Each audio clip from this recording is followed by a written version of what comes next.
Yeah, I can't help but disagree with this video. This might be your worst yet. That's right, Dumbo. Laugh through the pain. It was good. I bet he's having a good day today. I think he's taking a month break. He should take several months off, maybe a year. I think he should just retire. Why not? His magnum opus is out. Upon arrival, I realized was well over half a mile away from the event, and that they had arranged no shuttle services whatsoever, meaning that I had to walk down a dirt trail that had large rocks in it. Poor guy. The rocks hurt my feet when I walk, and the air hurts my face. Like, this is actually something you couldn't write into a TV show, or it's too clever, it's too funny, it's too contrived. He handled it with grace and honor. I just hope that when I come back, things will be well received. I've decided to leave Twitter completely. At the same time, I do not believe the harassment I received in the past few days has been called for based on what I've done. Nobody in the video has actually refuted any of what I said, lol. Maybe Wendigoon will give him his channel. Probably. Yeah, so he can use it for good instead of evil. Yeah, exactly. I hope you do well, and I'm sorry for all of this happening. Ladies and gentlemen, that was the cruel far-right extremist Wendigoon. Thank you, Brandon. All right. And at least from my perspective, I'm not really sure if that response was entirely fair.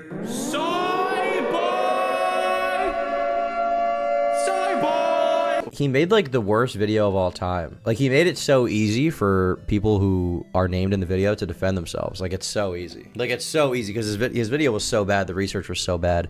So it's just like, it's such a simple task to dismantle it, you know? It's a really simple thing in my mind. But you know, not that I'm complaining about it, but it's just like, god damn, bro, you really made like the worst exposed video you could have possibly made, didn't you? And now you're suffering from the Tom-sequences, so to speak. But yeah, he's suffering from the Tom-sequences pretty hard, to the point where, believe it or not, this brother, if you go on his channel right here, here's a screenshot of his channel in Praise of Shadows. You'll notice the video's not there anymore. You can't seem to find the video calling out me, Wendigoon, Brandon Buckingham, Brandon Herrera, Donut Operator. You can't seem to find it, and that's because the video was actually taken down. Right here, you can see it's been taken down off of the tube. He removed it. Now, a lot of people have been curious, like, why he removed it, like what's going on exactly. I believe he made a post on his Patreon, basically talking about the fact that he kind of how he felt about the video, I guess. I know he made some posts in his Discord server.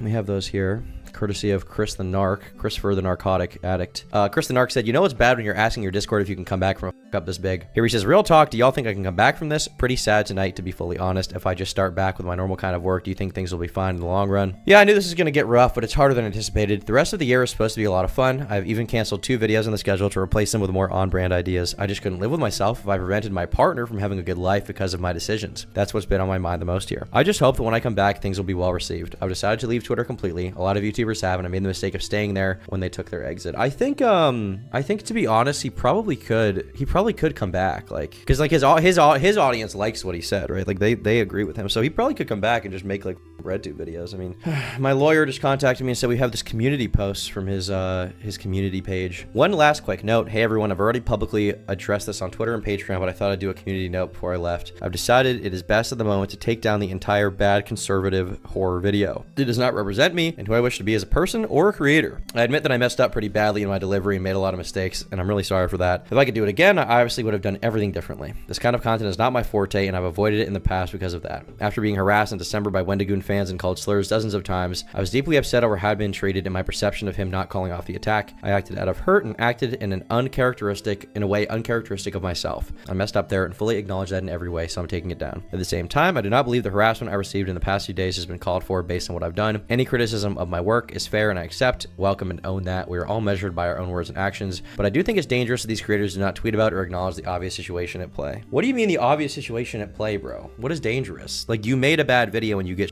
for it. Do you not think that you making your video would like not cause a bunch of your fans to go after Wendigoon and people like me and like call me racist, say that Wendigoon is responsible for a right-wing terror group? Like, do you not think that that is a likely result of that video being made? I'm not saying people should go out of their way to shit on him and harass him in like comments or something. I'm not saying that, but like it kind of comes with the territory, unfortunately. Like, seriously. But yeah, I think it's a very big crybaby behavior, in my opinion, to like call someone out on YouTube, say they're a piece of shit, say that they caused right-wing domestic terrorism, say that all of his friends are racist, get most of the information wrong, okay? Even get his age wrong, like get all of this shit wrong, right? Literally all of it is wrong. I do find it very unsettling that this guy made a video like basically slandering a bunch of people, and then when he's called out, he's like, I'm being harassed. And it's like, bro, you're just being criticized. People are shitting on you. I don't think people should go out of their way to call you an F slur or something like that, but realistically, like, you did kind of bring some of this behavior on yourself when you made a video lying about a bunch of people, you know? Let's see here. Oh, I guess Connor made a video about the Discord leaks, actually. Himself anymore. So we got a video to watch here. Let's get into it. I didn't think this guy could humiliate himself any more than he already has, but it just keeps getting worse every the day. donut, Mike. In my last 2 videos, I've covered all the drama around this guy, his initial horrible allegation against Wendigoon and all his friends, then his terrible response where he just doubles down on everything while trying to pretend he's apologizing. And as for a recent update, he has now privated his Twitter accounts completely. I requested a follow. Let's see if he accepts. But on top of that, he made an extra post to his Patreon members where he once again doubles down while also making a community post where he complains about the hate he's been receiving for his terrible video where he falsely accuses people of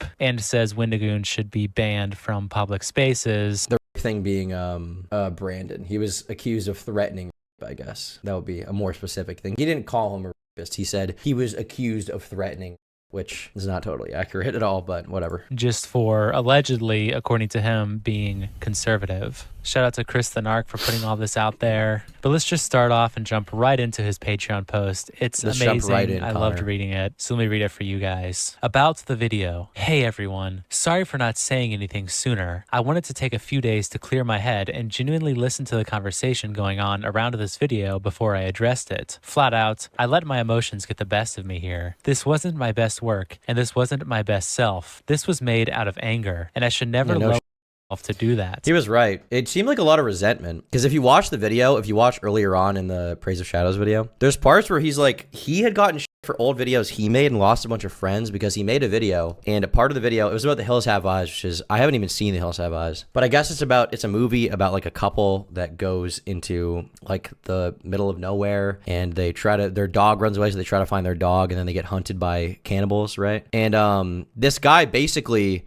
in Praise of Shadows tried to make the case a while ago in a different video that the cannibals are representative of black people or Native Americans, which is hilarious and awesome, frankly. I think it's cool. But yeah, that he tried to make that case, which is really funny. Like he's like the worst of like online politics brain rot, like thinking that everything is like some kind of like political agenda. He keeps saying a lot of shit, like he's like, horror movies are about love and challenging institutional power, and it's like, are they really though? Are they really? I feel like they're not. I feel like they're just about like blood and guts and gore. I mean, there are some movies that have like horror movies that have like more of a meaning to them or whatever, right? Like there's kind of a interesting theme to them, you know. With Saw, it's like vigilante justice, like the people he's going after are horrible people, so is he justified? And maybe he's doing the right thing, but then again, the suffering, you know, should not come from him, and he's taking out his sick urges on the, like, you know, I guess some horror movies have more complicated themes, but I mean, I don't see how on a whole horror movies are like punk, leftist, progressive, or about love. I don't get that. I just don't get that. And before I say anything, I should say sorry for you for engaging myself this way. I will not be taking on another project like this again. You know me as being a media analysis channel, and that is what I should be. I should promote love and horror through providing a positive example. So like the reason I bring up the anger thing is because it seemed like he was very very resentful of Wendigoon for being more popular than him and seemingly in his eyes being right wing, and that was part of what pissed him off so bad, basically, right? Because Wendigoon is like way more famous than him. Wendigoon has money. He's not struggling to pay rent. Versus in Praise of Shadows, Zane, you know, Gabe as I called him, he is struggling to pay rent. He can't pay rent, and it's very upsetting to him that is the case. And so he's like, well, this guy's right wing. He doesn't deserve what he has. I'm left wing. I do deserve it. This guy's rich. He can't possibly understand horror and media in the way that I do.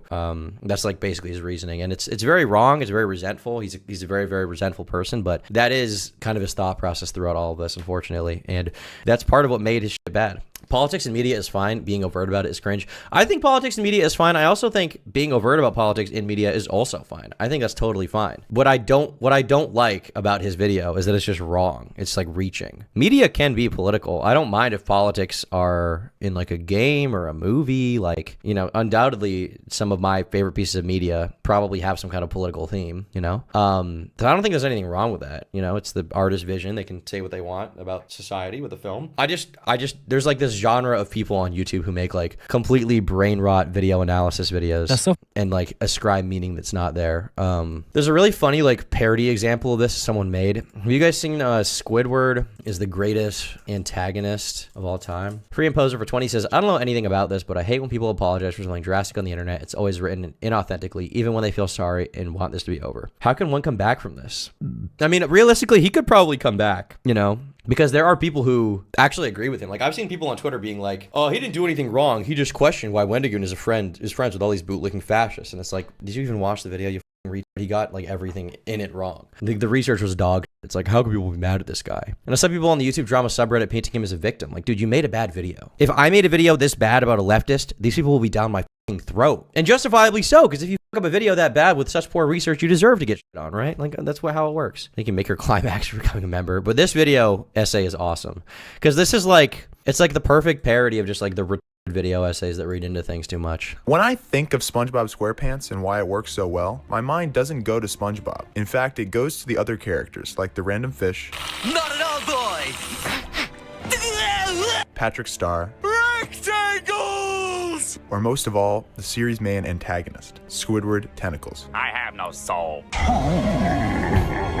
Now, many might say that Plankton was the antagonist of the show, or even that there was no antagonist at all. But Squidward is very similar to some of the great antagonists in television or film history, such as the Joker or Syndrome from The Incredibles. Like, this is why this is awesome, because it's like Squidward is like the Joker.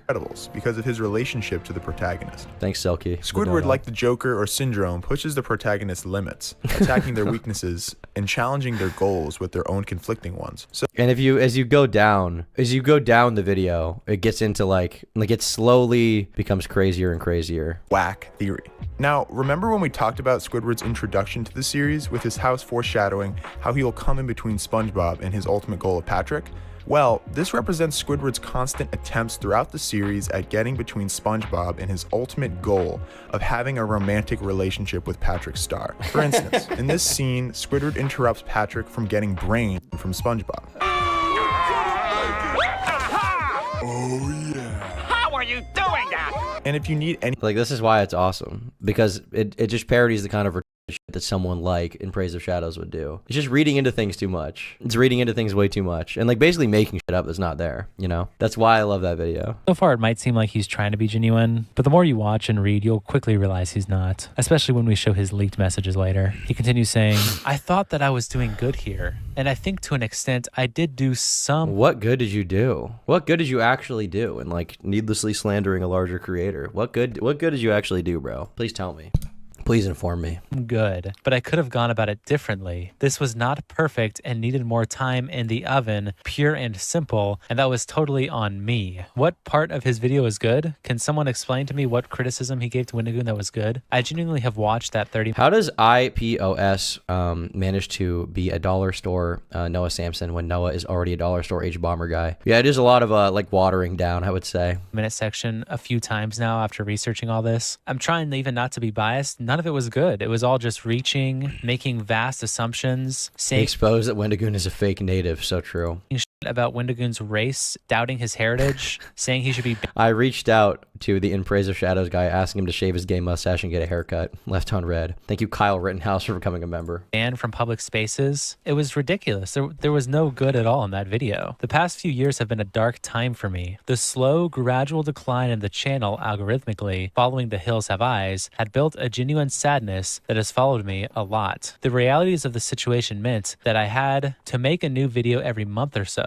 And under those circumstances, there would be times where I would not be satisfied with my work, but still had to publish a video because I'd be broke if I didn't. And after my confrontation with Wendigoon fans late last year calling me a F-slur so many times, I built up such an anger at how I had been treated that I decided I wanted. This is the thing I don't understand. Like, why is being called a mean word online as like a late 20s male? Presumably, I don't know how old he is. I suspect late 20s if he was Wendigoon for being young, early 30s. Why did that piss him off so bad? Like, why did that stick with him, you know? Like, I've been called so many names online, and I'm not saying I have like a super thick skin or like I'm like a badass, but like it just at some point it stops bothering you. You know, you just stop caring. You're just so exposed to it. So why does it bother him so much? Why does it affect him so much? I don't really know. I don't get it. He might be gay, but I'm not sure. But yeah, I don't know. I don't really see why it's such a big deal. I also don't see how Wendigoon is responsible. He didn't encourage those people to do that. They just did it, you know? They're not necessarily his fans. He's never encouraged anyone to go about anything, you know, messaging people. He hasn't been like, in today's video, we're going to be talking about how you should all message this guy and call him the F slur. He hasn't done that. Like, Wanted to do a video about my person. Man grew up with Modern Warfare 2. I really didn't. I knew people who played Modern Warfare 2, but like, I don't know. I feel like the online shittery that I was involved in was more like Team Fortress 2 and stuff like that, which like people were mean, but I don't know. I just thought it was funny. It's kind of like when people like complain about people being mean in a video game voice chat. Like, to a certain extent, if it goes past a certain point, you feel genuinely threatened. I get it, but like, I don't know. When I was on TF2 voice chat when I was like 12 years old, people were like, I will rip you all the time, and I just didn't care, you know? I was just like, good, I'll do it to you too. Like, that's just the way I thought about it. It just didn't matter. Personal situation mixed with the deep growing conservative nature with certain sections of horror. So his motivations are exactly as his video came across. Bro got mad about random one follower Twitter accounts calling him the F slur so bad that instead of deciding to, I don't know, reach out to Wendigoon himself or just ignore it because it's randoms on Twitter, he thought it'd be a good idea to instead slander Wendigoon and all of his friends, painting them all out as Nazis and alleged rapists. That was obviously the correct solution here. Great idea. I thought this was a good idea. I'm stunned. I'm speechless. Again, I don't know what made him think this was a good idea, but here he explains to us, I thought it would promote a conversation that needed to be had. I thought and do still think that his level of social power is dangerous. What does he mean by that? His level of social, like, what is he doing with his social power that's dangerous? He just makes videos about horror. Like, he makes videos about creepypastas and weird shit. Like, what did he do that's so bad? What did he do? What did he actually do that's so bad? Is this asshole forgetting that literally just a day prior, Wendigoon multiple times said no one harass or comment rude things on my behalf? I don't agree or condone the meanness in any way. And even again at the end of his reply said, if you're here to leave a mean comment, don't. I mean, does In Praise of Shadows expect Wendigoon to reply to every hater and just be like, stop, this isn't you, man. You're better than this. Also, like, does he want Wendigoon to make a video being like, hey guys, I know this guy just lied about me for years or whatever. for years straight, basically, in a video, as far as I'm concerned. But, you know, like, you shouldn't be mean to him, guys. Like, let me draw attention to it, you know? He may have lied about me, but everyone, please, like, he might be right, you know? You never know. Like, what the fuck does any of this mean? What does he want? He left a comment. What more could you ask for? I don't think IPOS will ever rightly apologize because he genuinely believes almost everything he said. Not almost. He believes every single part of it. Undoubtedly. He just realized his schizo theories can't be backed up by facts, and that when anyone rational looks at it, they're like, what the fuck is wrong with you? He believes every part of it. He put out a whole video about it. Like, how could he not believe it, you know? Like, how can you put a video out about something you don't believe on some level? You know what I mean? Maybe he could change his mind, but he didn't really say he changed his mind about anything. He's just like, I get the criticism. So he didn't really change his mind at all. He feels the exact same way. What the fuck is he talking about? Like, I genuinely don't understand what he expects Wendigoon to do. But my video should have probably just... He could literally destroy IPOS too. Dude, if Wendigoon made a response video to this guy on his main channel, it would be so catastrophic, this guy would probably never be able to make a YouTube video again. It would be so bad, you know? His reputation would be cooked. The leftists would have to side with Wendigoon. H-Bomber guy would have to come out and be like, listen, Wendigoon is based and red-pilled, and that's why I love him, you know? Focused on the sections related to The Hills Have Eyes, and I do see that now. No, probably shouldn't have. I said this in my last video on you. The fact you've been having a meltdown about The Hills Have Eyes for the last 2 years is exactly why you're falling off. Once again, I'll repeat myself. YouTubers get in controversies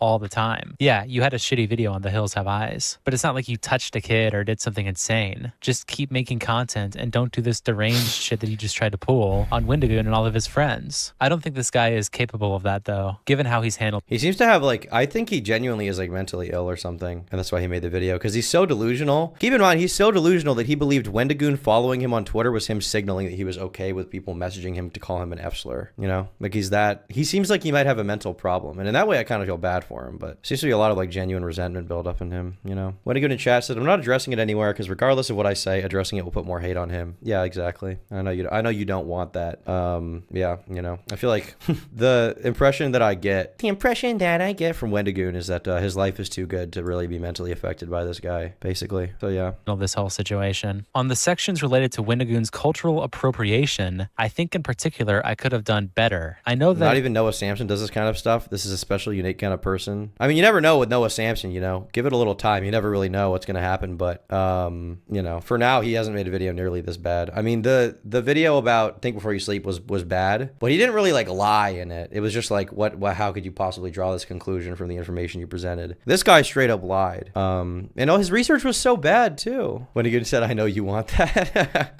Wendigoon, I just want to take you out back and kiss you, to be honest with you. That's all I want to do. I just want to put you in a headlock and call you my sweetie pie. That's all I want to do, dude. That's all I could possibly want. Is that so much to ask? Is it so much to ask for you to end your marriage and be with me instead? I feel like it's not that much. I think it's fine. It is a very tricky thing to talk about the topics of gender, women, race, and the history of these concepts as a white dude. As a white dude. He hates himself for being white so much, bro. This is such a brain rot thing I see these people have. It's like, as a white man, guys, I'm so white. I'm just a corny white guy. I'm like McLovin from Superbad. I'm so corny and white. Like, bro, why do you hate yourself for being white so much? It's fine. You're not a fucking slave owner. You didn't do anything. You just make dumb videos on the internet, which is arguably worse than owning slaves. But regardless, you didn't do that. You don't have to atone. He hates himself so much. I'm not saying you have to have like white pride. I'm saying you should just like not really care about your race. I feel like it doesn't really matter. Your ethnic background should not, I don't think, play into a huge part of your identity as a person, in my mind. You'll clap when I'm gone. Thank you for becoming a member, bro. I appreciate that. On the internet. And I always try to do my best there in my work of life. No, you don't. You didn't. If this is your best, then you got to quit right now because you didn't really do your best, did you, bro?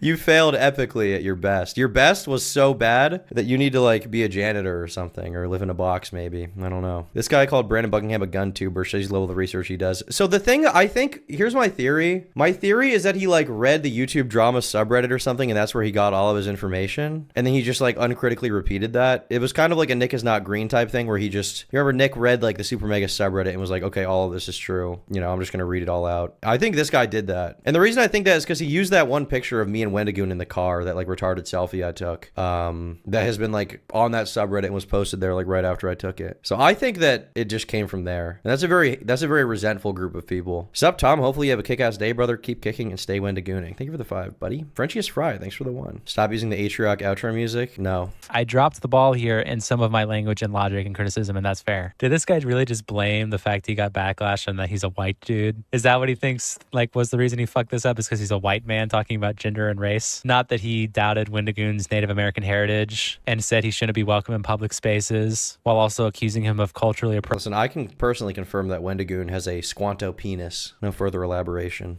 appropriating his own heritage. It's because you're white. I'm shocked. I'm totally shocked and appalled. Yeah, just a quick news flash for you, IPOS. It's not because you're white. Reddit is filled with the most unhappy and loathsome type of people. I mean, not every subreddit is. The thing is, like, it's really funny to shit on Reddit and be like, L Reddit, you know, but not every subreddit is like that. It's like a few in particular that like represent the majority of the site. There's probably some subreddits that are fine, you know, like subreddits about like special interests and subjects. They're probably filled with fine people, but the YouTube drama subreddit, the thing people don't understand is that sub was actually dead for a while. Like nobody was using it until when H Bomber guy made his video about what's his name, James Somerton. Apparently there's an update there that I should probably do a video about. Apparently that guy was clearly alive and posting like gay porn online or something, but that subreddit became reinvigorated, and it's not like the average H Bomber guy fan. It's like a completely schizophrenic like subset of them that like are intent on taking down as many YouTubers as possible and calling them right wing, basically, is what's going on there. So it's a very funny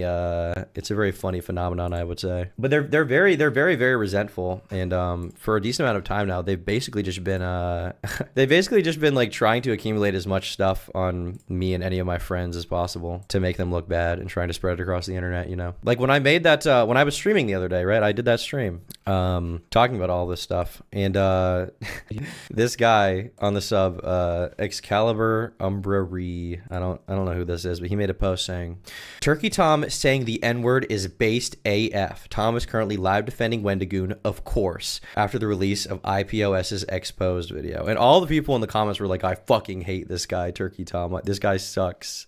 This guy's a piece of shit. This guy's an asshole. Brandon and Chess's quirky qualm. You're fucking quirky qualm, bro. Click on their profile. Umbra Ree. I just want to draw the Wendigooners out so we can point and laugh at them as they try their hardest to defend their wholesome Christian non-political idol. They really believe we're the insane ones. You are. These guys really think they're Asmongold. Some ordinary podcast wants to be victims so badly. Oh, this post was removed by the moderators. This post was removed due to a lack of context. What the fuck is all this shit? Post this? He's posting this? Mogador Azur Lane? Bruh. What are you posting, bro? Whoa. Wait, bruh. What's going on, big guy? Whoa. Maria with her little Marias? Oh, no. Hold on. I gotta look at this off screen. That's just an anime girl with big tits, I guess. I don't know, the profile didn't seem completely insane. I mean, just kind of retarded, but I don't know. It's whatever. Just the average YouTube drama subreddit user. Spiteful, angry, resentful, generally jealous, and making shit up, you know. The only thing they didn't make up is that I did say the N-word, saying the N-word is based AF. I think I probably did say that in that stream. That feels like it's the point of the stream. That's the point of half of my content, in my opinion. Yeah, lol. Time to stop. I got off it, okay? I saved myself. I didn't want to get in too deep, you know what I'm saying? These people don't skibbity max, they don't. They don't. You got backlash. I'm sorry, man. That's not the reason that you fucked this up. I really hope that you can see that I thought this was important to talk about and that I thought I was doing good, which is always my goal. I don't see that. I'm sorry. You're lost. You're a lost man. I'm sorry to you again that I did not represent myself with the professionalism and standards that I normally hold myself to as a person and that you deserve as my audience. I will be around for you to ask me any questions or to give me any feedback that you would like to provide. Do you think any of them are watching? Yeah, who knows, probably. They're genuinely... These are the people who call you an incel online. Yeah, obviously. They've called me an incel a lot, which I think is funny because I am an incel and they're right, and I do love women. Anything that I could say that could actually represent my real feelings of gratitude towards you all. Just really thank you. Do you think this man will ever upload again? Probably. I mean, I feel like he should probably get a normal job, though, to be honest with you, if he can't pay rent from YouTube videos. And then maybe if he ever, and this isn't even me being like spiteful or angry, this is just me genuinely saying, like, if he can't pay rent for making YouTube videos and he's having to like upload more to make rent and stuff, like typically you should only be doing YouTube videos as a living, I think, if you're living like somewhat comfortably, you know what I'm saying? It doesn't really make sense to me. Let's see here. New post from the subreddit. They're so fucking mad right now. It must be hell having these man children screaming at you time and time again. Something's gonna happen to In Praise of Shadows, and we all know who to blame. Something's gonna happen? They think he's gonna die or something? The commentary circle jerk are irredeemable scum. They've yet to see the error of their ways. Despicable. All we did was shit on him for making a bad video. I don't really... Something's gonna happen to him? You realize, like, he named like 10 very popular people in the YouTube community, like me, Wendigoon, Brandon Herrera, Mudahar, like all these people he named. And it's like he has 400,000 subscribers. Do they not have a right to respond to being called like an evil person or like a Nazi? I feel like they all have a right to respond. Like, once again, if a right-wing person made a video about someone else and they were being dogpiled, these people would be like, they'd be like fire. They'd be like, that's good. And honestly, if the right-wing person did get hurt, they'd be like, well, he's a right-winger, so whatever, you know? And to be clear, I don't want anything bad to happen to this guy. It's YouTube drama. He made a video about me. I'm going to respond to it. I'm going to shit on him for it, right? I don't want anything bad to happen to him personally. This is a professional thing in my mind. You know, this is honestly a good start. IPOS sure fucked up on his part, but this is just the beginning. We need more channels speaking out against these Keemstar and Leafy as here spawns and their regressive beliefs. What regressive beliefs do they think I have? Like, what regressive beliefs do they think that I have? Genuinely. I think these people really, really badly want me to be racist and like really like hate minorities and like hate gay people, you know? I don't really talk about politics much, so maybe they just assume that I feel a certain way because I say slurs or whatever, but I'm in support of the rights of everyone to do what they want and be happy. And that includes gay people and black people, you know? I'm not even like a Zionist. I'm not pro-Israel. I don't really care. Like, you know, follow the current thing. But like, what current thing do they want me to follow? Realistically, you know? Like, what current thing do they want me to follow? The only problem are there, I'm not going to sugarcoat them this time, radicalized fanatics that I have broken away from during my time on Reddit. Bruh. I used to be radicalized, but then I went to Reddit. If they keep justifying themselves despite the things that have occurred, then so be it. I would still be an alt-right supported, bigoted, neo-Nazi bot if it wasn't for this subreddit, gaming circle jerk, saltier, thank rate, and the DE program. So this guy's like, he used to be a Nazi? He was a neo-Nazi? Like, he wanted to exterminate the Jews, and then he went to this subreddit? Is that who was on this sub? Is it all like former neo-Nazis who became like just leftists, like just extremists on the other side? Is that what happened? I used to be a Nazi, anarchy, and then I went on Reddit. Okay, Jesus Christ. That's the thing I noticed. Like people at the far right, like the really far right, if they change, it's usually not like becoming like less radical towards the middle. It's usually they go to the far other side because they like extremism. They like the comfort that comes with like having a simple worldview that's black and white that they can blame all of their problems and all the world's problems on, you know? Because the far right and the far left, they see the world in very black and white terms, which the world does not exist that way. The world exists in gray area. The world and people and issues are complicated, and people's motivations are very complicated, and the way things work are complicated. And people are attracted to the far right and the far left because it simplifies things into a problem, you know? The far right would believe that, you know, Jews are the problem. I mean, far right, you know? And the far left would believe that, you know, capitalists, you know, the rich are the problem. But at the end of the day, they kind of are blaming the same group of people, just for different reasons. Why do these people think anyone who isn't political just know what the buzzwords they use mean? Well, I'm having to learn. I'm having to learn once I get down this road, you know? I'm having to be exposed to it. Now, he probably just like edgy shit, but he's been taught to view that as extreme as possible through the Reddit echo chamber. Yeah, it's possible. It's possible he was just like literally an iDubbbz fan, you know? Kind of reminds me of that old Xander Hall lore, but I don't remember all the details on that, to be honest with you. When I think far right, I guess I think about like people who like believe in the Jewish question, the Great Replacement, stuff like that. Like that's what I think of when I think far right. When I think far left, I think like, you know, tankies, communists, Hassan Piker types, you know? That's kind of where I see that.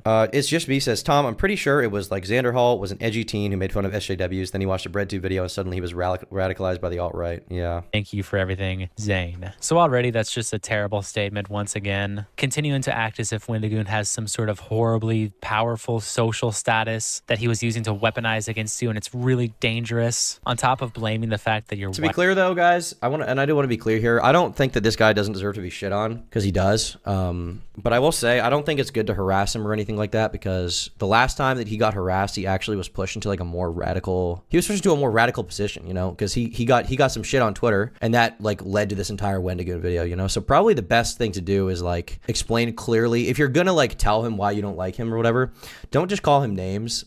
Explain clearly and succinctly why the video is wrong and why it's bad without insults. And if you do that, he may actually be inclined to like be less insane. And you know, you never know. I really don't like him. I think he's an asshole. He's a piece of shit. But he's you know, in my mind, no one is beyond redemption. By the way, this is the only time I'm going to express any goodwill to this guy. But I am serious in that. You know, I don't think anyone should be calling him names, because that's probably not going to help the situation. You know, I'm not a big fan of the government. 30 on 30. I don't really know what that means. How do I stop my mom from making turkey for dinner? You should just enjoy it. I've been making turkey burgers lately. They're pretty good, dude. White as to why your video failed. But it gets worse because he continues posting on his community tab on YouTube, where he writes, "One last quick note. Hey everyone, I have already publicly addressed this on Twitter and Patreon, but I thought I would do one community note before I left. I have decided it is best at the moment to take down the entire bad conservative horror video." Being mean just makes people dig in. It can, yeah. Sometimes they'll see through it, but he seems to be a particularly sensitive guy, mentally, emotionally, and so it seems to affect him a lot, you know? So, you know, the two options basically are he comes back and never talks about this kind of thing again, or I guess there's three options. He comes back and realizes the error of his ways and is not so radical anymore, or he comes back and he's even more crazy. And the people like this on the YouTube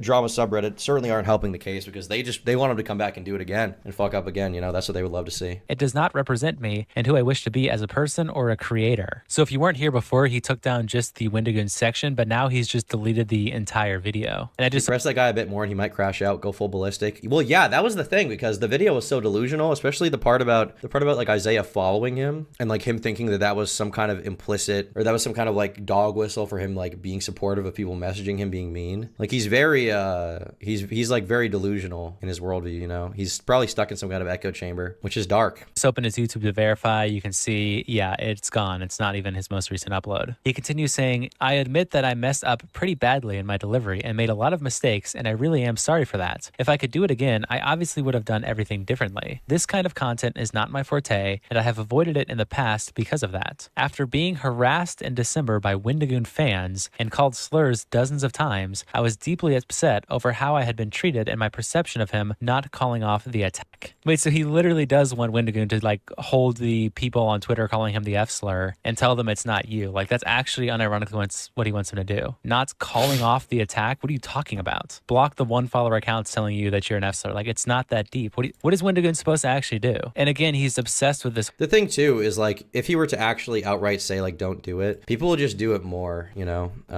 at least at the height of the drama. Like if you preempt a video by saying something to the effect of like, hey man, don't be harassing people I make videos about. Like I'll do like a harassment disclaimer in videos sometimes, right? That can be effective before it's like, because it's before the audience is like loaded with information about them. But if the audience of people that are shitting on him already don't like him, and then Wendigoon makes a statement like, don't shit on this guy, then a new group of people are like introduced to it, and the people that don't want to listen to him are just going to do whatever they want to do. So I think that's why it's for the best that he doesn't make a new statement being like on his socials being like, hey guys, don't shit on this guy, because then it's like going to blow up even more, and then people who like aren't going to listen to him anyway are going to do it, right? This whole thing that happened back in December, that's like 6 months ago now, little bro. Are we going to move on from this, or are we just going to sit here and obsess over the fact that you got bullied online? I'm so shocked. I acted out of hurt and acted in a way uncharacteristic of myself. Some people have described the video as being very raw, but with that comes an element of being underbaked. No, it wasn't underbaked. It was just completely full of lies and total bullshit. I wouldn't consider it underbaked. I didn't do the level of research I should and normally would have. Tom is a Jew? Yes, I am Jewish. That's true. I'm 1000% Jewish. Done. I messed up there and fully acknowledge that in every way, so I am taking it down. At the same time, I do not believe the harassment I have received these past few days has been called for based on what I have done. I mean, I agree. He shouldn't be harassed, but you know, people are gonna call him out and shit on him. I think that has to happen, you know, because if nobody did, he would just make this video. If nobody responded, he would just like run with this narrative undeterred. Any criticism of my work is fair, and I accept, welcome, and own that. We are all measured by our words and our actions, but I do think it is dangerous that these creators do not tweet about or acknowledge the obvious situation at play. Okay, I know I'm running this joke dry, but like genuinely, this guy has said this like 3 separate times now, so I'm just making a fucking tweet about it. This will go up when my video's up, so go follow my Twitter at RealXH. Oh, you fucker, promoting your Twitter, you scumbag. Give it a like. How In Praise of Shadows expects YouTubers to react to random one-follower Twitter accounts calling him the F-slur. Stop, this isn't you. I will be fine. This is the last thing I'll say before I log off for a while. I want to reevaluate what I want my work to be, how I want to stand as a positive force within horror, and how to be my best self. I hope you will believe in me and my work again when I... Ethiopian as, Jewish views, British teeth, Native American boyfriend. Tom is truly multicultural. You're right, Sophia, I am. Return. Again, for my mistakes in this video, I am sorry. I'll be back again a stronger and better self, both for me and for you. But he deleted that post pretty quickly after, so I can even check on his YouTube channel here. Yeah, his last post was 5 months ago. So he posted this and then wiped it pretty quickly. But it gets even worse because we got some leaks from his Discord where he's asking and begging if he can come back from a fuck up this big. Here he says, real talk, do y'all think I can come back from this? Pretty sad tonight, to be fully honest. If I just start back with my normal kind of work, do you all think things will be fine in the long run? The thing is, like, probably, yeah. I think you can come back from almost any controversy, you know? I think you can.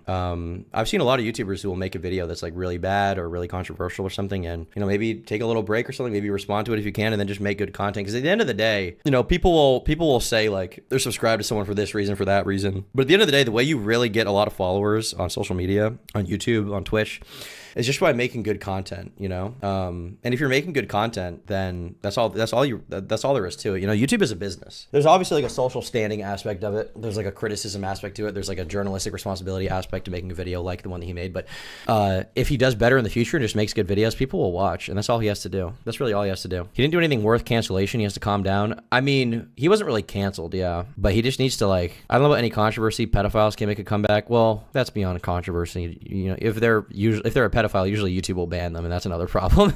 That's another problem in and of itself, you know. Run 2 hug emojis reactions. Yeah, I knew this was going to get rough, but it's harder than I anticipated. The rest of the year is supposed to be a lot of fun. I've even canceled 2 videos in the schedule to replace them with more on-brand ideas. I just couldn't live with myself if I prevented my partner from having a good life because of my decisions. That's what has been on my mind the most here. I just hope that when I come back, things will be well received. I've decided to leave Twitter completely. A lot of YouTubers have, and I made the mistake of staying there when they took their exit. Now again, keep in mind, this guy didn't just make some slightly controversial thing where he just like gave basic criticism to Wendigoon. He made all sorts of terrible, just disgusting and borderline slanderous allegations where he accused Mudahar of all sorts of different things like transphobia, being an Andrew Tate fan, which isn't true. He's criticized him tons. Tom's describing the reason he'll never have a place here. I mean, he'll never be liked by my audience, obviously. But we also exist in different genres. Like, I'm a commentary YouTuber. He's like a horror reviewer guy, right? So that's a different thing. And he came after me, so that's another one. Like, you know, my fans like me, or my viewers kind of like me to an extent. His viewers don't, so there's like divergence there. But regardless of that, like, it's not like my audience is the only audience on YouTube. I don't have like the biggest. I'm not like PewDiePie, you know. Like, there's not like he has a ton of overlap no matter what. He can just make videos. Thank you, Mr. Bumbleclap, for the 5. You look like a buff lunch lady. That's true. That's true. More than most YouTubers. Accused Brandon Buckingham of rape and being a gun YouTuber when that's not even true. Like, this guy is not just an innocent little good boy who's getting shit on because he slightly criticized the big bad Wendigoon. No, this guy had a horrible, shitty video and he should be ashamed of it. Now, I'm not calling for his harassment, of course not. But regardless, him talking about, I feel sad today. It's like, well, yeah, you probably should. Your video is horrible. You should probably think about that. Does he apologize to Wendigoon? He says slander ruined his channel, then slanders Wendigoon. It was kind of a half-assed apology. Before you make a slanderous video on creators with no substance. Oh yeah, nobody in the video has actually refuted any of what I said, lol. They only point out small individual things that are wrong, but don't actually go as far to say that what I said wasn't right. Yeah, exactly. My point proven in the next TM instantly. He still believes his video was good. His sad boy act is just bullshit. Don't fall for the fucking sympathy baiting. Unrelated to this, but I have wanted to say that despite everything that has been going on, being brutal on Twitter, and even though it was supposed to be very mean and hurt my feelings,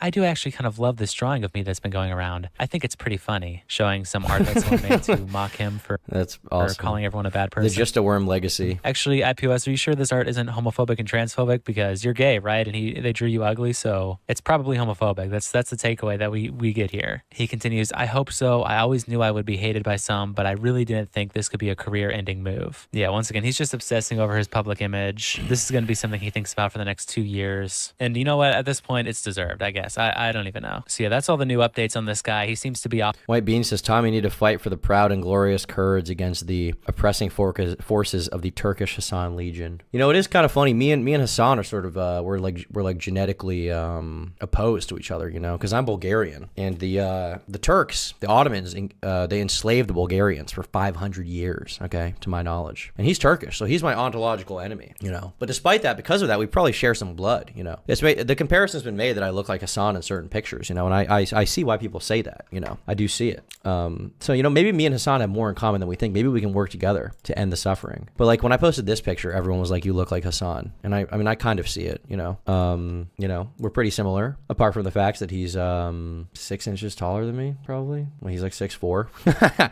So yeah, you're joking, right? I'm not joking. That's true. With that in mind, WillyMacShow made a video about this entire thing that I've been meaning to watch. Today we're going to be... Because Willie Mac is the GOAT. You know, I assume a lot of the information will be similar stuff to what I already covered, but I do love WillyMacShow. He does make good videos. You know, there might be new info in here. You never know. So I think we gotta watch it. Today we're going to be talking about the most politically brain-rotted video I have ever seen, coming from the horror community of all places. Calling every big content creator who held a gun a far-right YouTuber, getting every detail wrong, having multiple ties to other far-right extremist figures. He is friends with Brandon Buckingham, a gun YouTuber who has been accused of threatening rape. He is friends with Oompaville, a gun-obsessed content creator that has taken advantage of Nakado Avocado. I don't get why he hates guns so much either, you know? I don't really get that at all. I mean, when I was talking to Gokanaru the other day, I mean, he made the point that, you know, communists or leftist revolutionaries who want to dismantle the state and dismantle fascism, you know, the police fascism, they should probably like guns because that seems like the means to do it. But he seems to have a strong hatred of guns. He's basically painting us all as like crazed right-wing schizos who own guns and support the Proud Boys or something. And I don't know why, even though I know he's like clearly a radical dude, I don't know why he thought that like all of us are like fucking crazy right-wingers. Avocado's mental decline. Nikocado is a character. Have you even watched the videos? The answer is no. I think he just saw, once again, I think he just saw a fucking Reddit post. I think this guy saw a Reddit post and he just took that as fact or something like that and just ran with it. But if you know anything about Nikocado Avocado, like he is kind of mentally ill probably, but he is playing a character. Like it's clearly, the Nikocado thing is clearly like a fetish to me, you know, for me, because I'm into obese men. He is friends with Mutahar, who argued against Andrew Tate being deplatformed from social media websites, and has recently showcased a great deal of transphobia in his most recent video. Oh no, this guy hasn't watched anything. This guy will pearl clutch at every opportunity while at the same time pushing harmful stereotypes, like saying that everyone who lives in Appalachia is a racist. Deep Appalachia is very white country, and for the I think I even missed this part of the video when I was watching it. most part, is exceptionally racist. Exceptionally racist. Exceptionally racist. He seems like just a very self-hating white guy who assumes that all white people are like shitty guys who hate black people, unfortunately. Genuinely in this part of the country. You have to assume that any white person you meet is... Why does he pronounce it like first name Muda, last name Har? It's like, well, he has like a weird, like, he has like a pretentious inflection. A lot of video essayists have this. This isn't even like a leftist thing at all. I mean, it's consistent with some of them, but it's more just like a video essayist thing where they think that they sound smarter if they pronounce things a certain way and talk in a certain cadence. I think it makes them sound more academic, basically. Racist, unless they show you otherwise. And then he legitimately tries... Like, he assumes that they're racist. Imagine if he said, like, in Compton, it's for the most part an extremely crime-ridden area, and we can assume that the black people there are drug dealers unless proving otherwise. Like, what the fuck are you talking about? Exceptionally racist sounds like a cool title to have. Yeah, competitive racist. This would be sick merch. To use this as a point to prove that Wendigoon is a racist because he lives there. I love my job. And beyond that is the Cherokee Reservation. Wendigoon lives somewhere just on the other side of the reservation. That is not me doxing him. He has said many times publicly that he lives in East Tennessee. And I'm not even saying what town he lives in. According to the latest census, there are only 23 black people who live in Maggie Valley. I don't understand the green screen he uses too looks so bad. And by that, I don't mean like the production or whatever. I just mean like the visuals he uses are really bad. And I don't know why he did that. I don't know why he used those visuals at all. Like he had this one frame, which was like Wendigoon on the top and on the bottom, but they were like merging. I don't know why he chose to do that. It looks like shit. Jackie says, I was trying to become a member, but I can't. Do it on PC and you can do it. I think that's the problem. It's hard to do on mobile for some reason. Why would this guy push so hard to frame Wendigoon as a racist? Well, it's because he wants to gatekeep the horror movie review genre. Your green screen is bad. My green screen is beautiful. It shows off my beautiful white skin. Okay, it's awesome. I'm not gonna make it through this. So and in fairness, my criticism is not about the green screen itself being bad or the production. My criticism is about the backgrounds he uses. Okay, so that's different. And I make sure to qualify that. My green screen is goated. Okay, I opened this stream with monkeys dancing for 10 hours. Tell me this isn't good. That one has a hat. Wait, does one of them have a hat? I didn't see the hat. Where's the hat? Can anyone tell me where the hat one is? Oh, he does have a hat. Yo, turn the fuck up. Brandon just dropped. Did Brandon just drop? Oh, fuck. Might have to get on that. If Mr. Buckingham just dropped, we might have to check it out. I don't see it yet. Maybe some of my subscriptions. He did drop. Yo, he dropped 44 seconds ago. We're getting in early, okay? We're getting in early on this one. I'm going to watch this video, but I'm going to say everyone from this chat needs to click on this video and drop it a like, okay? While we watch it, okay? Put it on in the background 10 times. Brandon Buckingham deserves the views, okay? The worst video I've ever seen. Look at it. Just look at it. Yeah, well. What the heck is that? We got a fun one today, guys. A real doozy. We're going to be covering the hit piece In Praise of Shadows made on Wendigoon, and later in the video we're going to hear from Oompaville and even Wendigoon himself, so buckle up. Cuz in this video, I will be addressing remarks made about me by a YouTuber called In Praise of Shadows. Here's what he said. He is friends with Brandon Buckingham, a gun YouTuber who has been accused of threatening... A gun YouTuber? I'm sure some of you guys are confused right now, so let me break it down for you. In a desperate attempt to make the YouTuber Wendigoon look bad for being friends with me, this overweight loser described me as a gun YouTuber who's been accused of threatening... Mind you, I've made one single video about gun YouTubers, and this guy chose a photo of my grandpa after his brain injury to spread the false accusations that Sneeko made up about me. And the wildest thing is, this guy spends a large portion of his... Have you seen his post on Discord asking if he can recover from this blunder? Yeah, I have seen that. In my opinion, he should apologize to Wendigoon and take a break. It seems like he is taking a break. His apology was pretty half-assed, but yeah. Video talking about how false accusations have essentially ruined his life, which makes it even more egregious that he spread this lie about me. Like the good guy he is, Wendigoon came to my defense in the comment section, which I sincerely appreciate. Love you, brother. But this self-righteous breadtuber really thinks that if you're friends with internet historian, donut operator, shoe on head, Oompaville, Mudahar, Garand Thumb, Turkey Tom, Brandon Herrera, or myself, then you are a bad person. Meaning he probably thinks if you're not just a bad person, like a far-right Nazi who supports genocide, literally. His apology is, I'm sorry you took it all wrong. I mean, his apology is essentially like the biggest funny non-apology, which is, I'm sorry you feel that way, right? That's basically what he said. If you're watching this right now and are a fan of me, you are also a bad person. It's really compelling stuff. It's really profound stuff. So I figured I'd give him the time of day and watch his entire 3.5-hour video and address his points directly. And although he edited out the last 25% of his video, which is the Tom isn't far right, he's farting. Yeah, I am farting. I'm poop maxing. Most psychotic. I, as a big fan of his artistic work, already had it downloaded. So without further ado, let's get into this soy bullshit crap slop nonsense. This guy starts off his video complaining about a convention called Mad Monsters that he attended. First, whining about having to walk down an unpaved road in the cold. First of all, I arrived at the convention and their small main parking lot was already filled, and they gave me directions to their overflow park. I feel like this is just straight up slander at this point for everyone he's brought up in the video. I mean, yeah, a decent amount of it, yeah. I don't know if you could really take him to court for it, for like a defamation lawsuit, and win, because the bar for defamation is super high. You know, you kind of have to prove malice, and he seemed to believe he was in the right when he did it, you know. But, or you have to prove negligence as well, kind of either or. But, you know, I don't think he even needs a lawsuit, to be honest. Like, he didn't cause reputational harm for anyone. If anything, he helped us out, because now I get to watch this and make money off of his dumbass shit.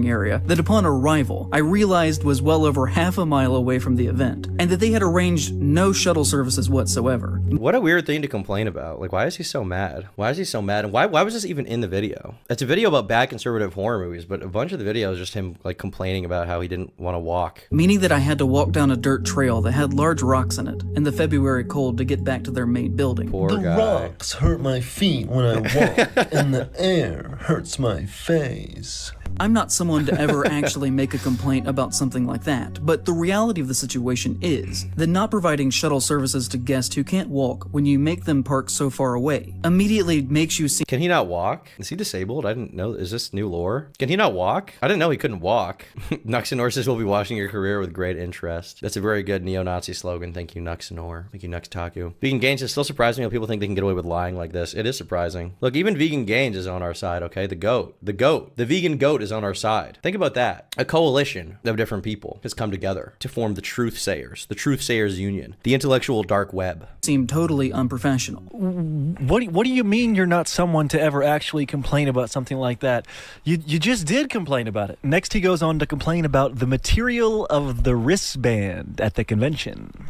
When I finally got inside to we like totally skipped this part. It's funny that Brandon went through the entire fucking thing, because we just like clicked around the beginning. Just a weekend ticket at the front desk. They tried to put a paper wristband on me. I tried to clarify, saying that I didn't want a day pass, I wanted the weekend pass. And they said that that was the weekend pass. They instead expected me to wear this paper wristband at all times for 3 days straight. By the second day, it was falling apart because I had taken a shower and it became very soggy and uncomfortable to wear. Well, that was your first mistake. And that's honestly the worst thing this guy did. He's cleanly. He shaves. He washes off the stink. And everyone knows you need to be pheromone maxing to attract the baddies, okay? The only way I've ever known how to get a woman is by smelling like shit and her being like, what's that? Oh, is that your odor? Is that your disgusting, stenchy, gorilla-like odor? Would you like to partake in dinner? Maybe some breeding afterwards? That's the only way I know how to do it.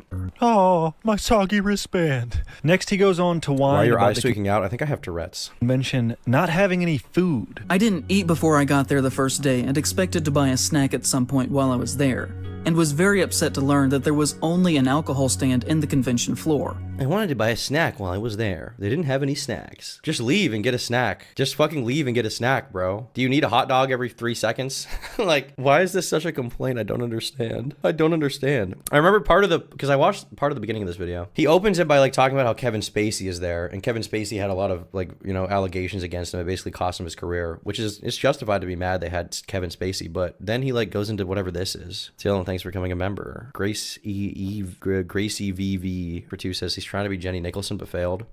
Maybe. Does Jenny Nicholson make videos like this? I haven't really watched her stuff ever. It's just kind of about bronies and stuff. Not that that's not interesting, but I've just never really got into it. Why did you go to the TikTok Riz party? Well, I have Riz. Thank you, Z, for becoming a member. Shout out. And no food whatsoever. So I didn't end up eating until about 10 p.m. later that night. Ever heard of packing a ham sandwich? But apparently there was food. This idiot just couldn't find out where it was. The next day I did actually learn that there was a food area for the con set up in the lobby of the hotel next to the convention center. But there were no signs telling you of this, and it was very much hidden. It's a big conspiracy. They're against you. They're hiding the food from you at the convention. Next, he goes on to sarcastically complain about his hotel's pool being out of commission. Luckily, the first night after having a late dinner, I could relax in the indoor pool that my hotel was advertised as having, which was just magnificent. Although, I guess I can't blame that on Mad Monster. And mind you, this video is over 3 hours long, so I can't cover every single stupid thing he says, but I'm just trying to show you guys how big of a victim baby this guy really is. Next, he explains explains how he's upset that a YouTuber named Cody Leach went to the convention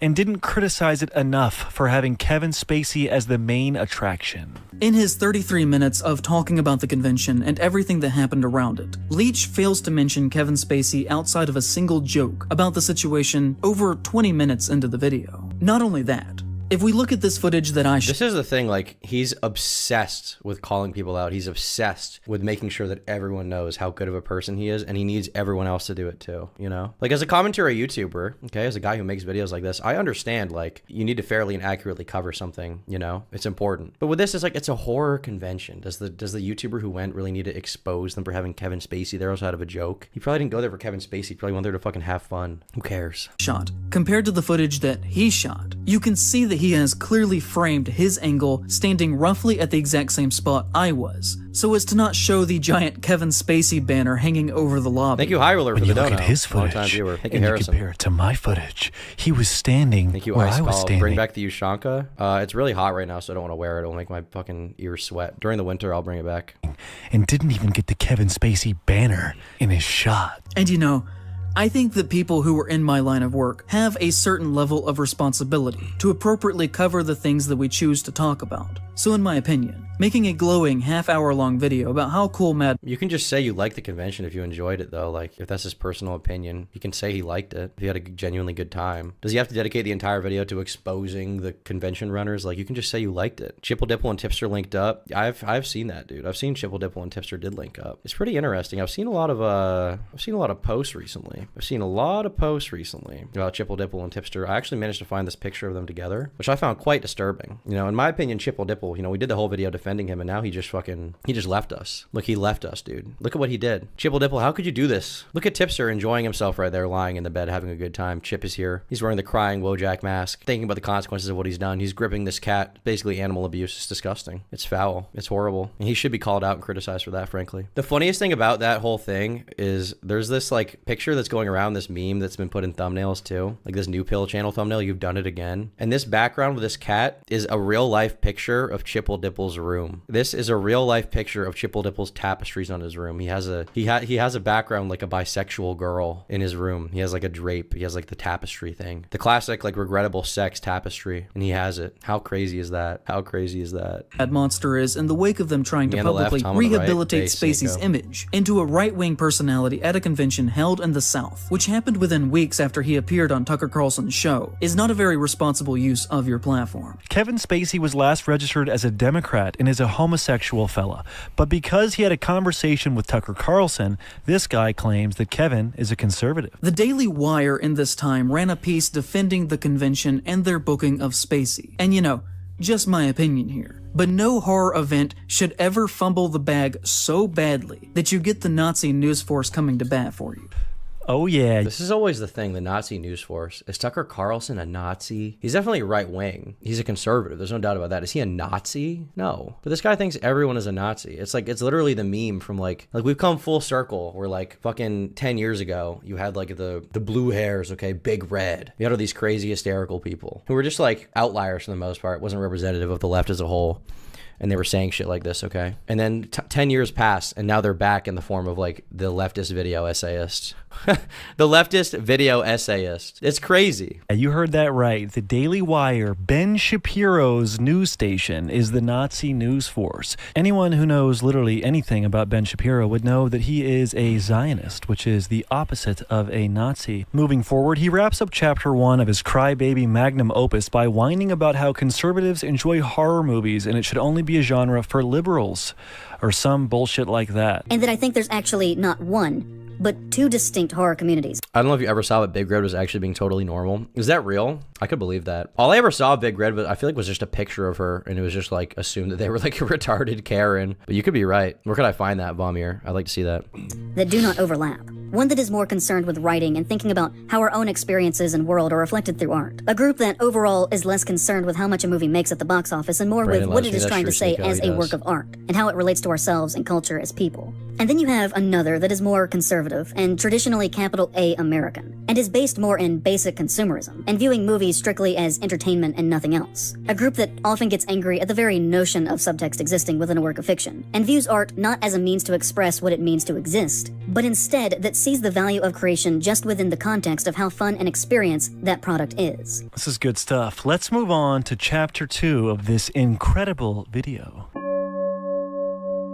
Anatomy of a Fallout. So this is where he talks about how he got like canceled on YouTube for his dumbass Hills Have Eyes video, right? And lost connections. This is like the crybaby portion of the video, I think. Wendigoon doesn't fit in with either of these communities. That's what's so weird about this. Worst week of my life. So January of 2020. What is he wearing? Why is he dressed like that? Like why is he dressed like that? What is he trying to look like? I said before he looks like Red Dead Redemption Timmy Turner, but like I genuinely don't know what kind of style or like look this is. Like I don't know what this is. He talks like an anime character. Yeah, but like what actually, like what kind of thing is this? What kind of, I don't know what this is. Like I don't even try to put effort into my outfits because I don't know what style is or how it works, so I just wear the most basic clothing possible because I don't care. This guy is trying. He's clearly trying. I mean, he's got these like bead necklaces. He's got this strange like sort of cowboy type jacket. He's got this weird low cut shirt on. He's got his hat, but I don't know what style this is. He needs the propeller hat. Yeah, he needs to be like the guy from Little Einsteins or whatever. But like, what is this? I actually don't know what this is. Freddie Mercury at home.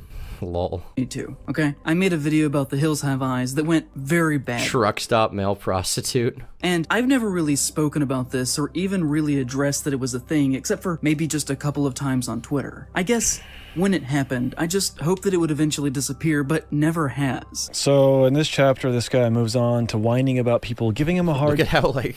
Look at how disinterested and dead Brandon is. This is awesome. Look at how how much he like can't handle how bad the video is. Time on Twitter for shitty takes he had in a previous video. So this is a brief reanalysis of Wes Craven, The Hills Have Eyes, and the internet's general response to some pretty basic things that I said about him and his work. Nobody tell IPOS that Christians made some of the most important horror like The Exorcist. Did they? I don't really know that. It's possible, but I don't know a lot about the horror genre. The thing I don't like is just the idea that like people from a certain group can't make good art. Like leftists can make good art, you know? I mean, I like Rage Against the Machine. I like their music. I don't necessarily agree with the politics from the music, but Killing in the Name of is a great song. You know, it's really catchy. It's really memorable. It'll be a song people know forever. And they're very clearly outspoken, like, you know, revolutionary socialists, basically. And there's also conservatives that make great art, undoubtedly. You know, a lot of country artists are probably somewhat conservative, and they make nice music. They do. But this guy seems to think that you can only make good art if it comes from like a leftist perspective, or it's only worth listening to from a leftist perspective. And I just don't get it. I don't really get it. It just seems to be like a big echo chamber thing. About 2 years ago. In the time since making that video, very often it is the case that when conservatives want to criticize me, they will go back to that and use it as a weapon, by twisting my words in very bad faith to make it look like I said something I just can't get over what he's wearing. What is he wearing? I obviously did not intend if you had watched the video. Usually in an attempt to make me either look crazy or cartoonish or racist, or that I don't know what I'm talking about. This is pretty ironic, because what he's upset about is what he does to me and nearly a dozen other creators towards the end of this video. Literally, there has not been a single week that has gone by in over 2 years that I didn't have somebody saying something shitty to me about that video. And I don't think that most of them have actually even watched it. How can this guy complain about jumping to conclusions when he literally boiled my entire existence down to being a gun YouTuber who's been accused of threatening? What?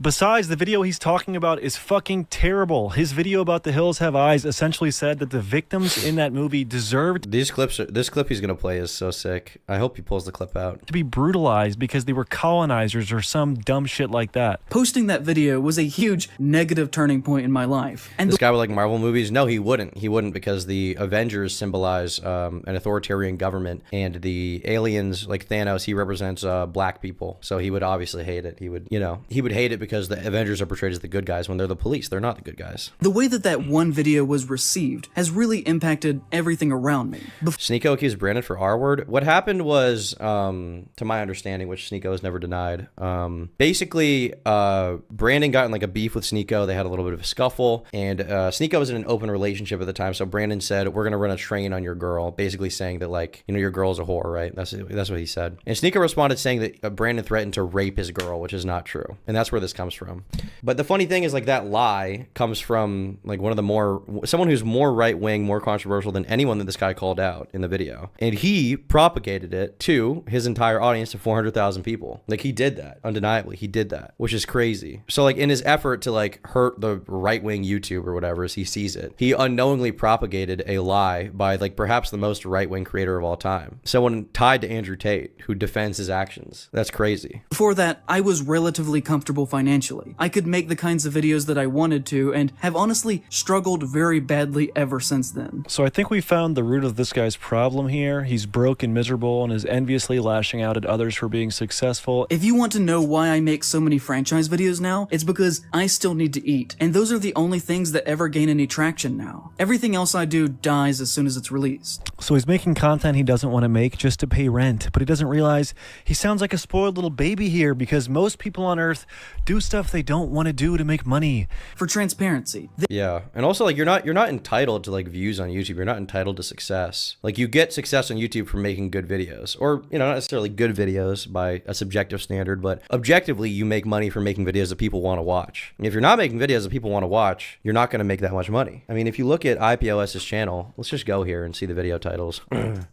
Try to think about this not as a fan of me, but instead as just somebody who's a general viewer of YouTube, right? I assume some of you guys are Wendigoon viewers. Are these titles super, like, compelling? A 5-hour video about Courage the Cowardly Dog with, like, a terrible thumbnail, like, no color theory used, it's like shitty art. Scream, Anatomy of a Franchise, 2 hours long. No description of, like, what it's about, no further anything in it. Lazy thumbnail. Is this stuff you really want to watch? Are these videos you really are, like, pulled in to watch? I don't think so. Dune, It's Hard to Be a God, with the worst thumbnail I've ever seen. Like, you don't even really know anything about what you're getting from these thumbnails, versus if you look at Wendigoon, who exists in the same genre and gets way more views. His latest video, Government Cheese Tunnels and the Got Milk Conspiracy. That is a cheese conspiracy sounds insane. Obviously, people want to click on that video. I did, and I liked it. You got the Kraft logo back here. You got Reagan here. You got cheese, the cheese conspiracy. Like, this is a much more compelling thumbnail. Look at this one, the strange cosmic horror of Junji Ito's Uzumaki. You've got some freaky faces on the thumbnail. The faces on the front contrast with the colors in the back. You've got spiral into horror on top. Like, this is much more compelling than, I mean, IPOS's thumbnails are just a fucking mess. So obviously people aren't really going to watch it, you know? I don't think it's that shocking or surprising. This is a graph of my total lifetime views on my channel, and this is the point where I posted The Hills Have Eyes. There is a clear delineation before and after me making that, and at least from my perspective, I'm not really sure if that response was entirely fair or justified. It probably was justified, but on top of that, your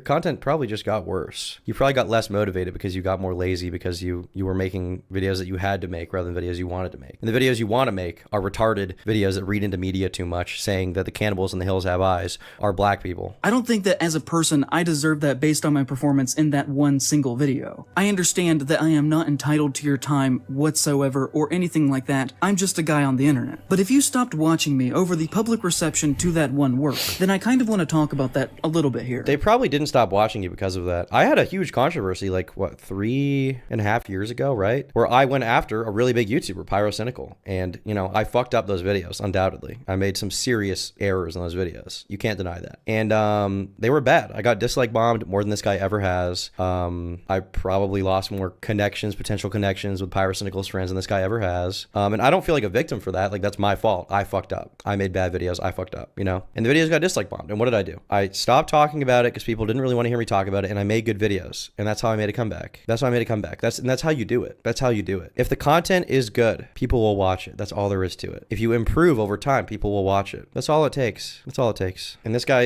he's like unable to do that completely. Because there's not an insignificant amount of people who frequently say untrue things about me. And in the long term, it has kind of ruined my ability to make a living doing what I want to do with my own work. If you say insane things, your viewers are going to tune out, man.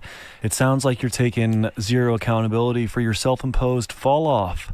My advice is to get a job and make hyper-left schizo shit posts as a hobby. People got extremely mad at me for recapping the plot of The Hills Have Eyes. Because genuinely, if you go back and watch that video, that is all I am doing. Wrong. Here's this.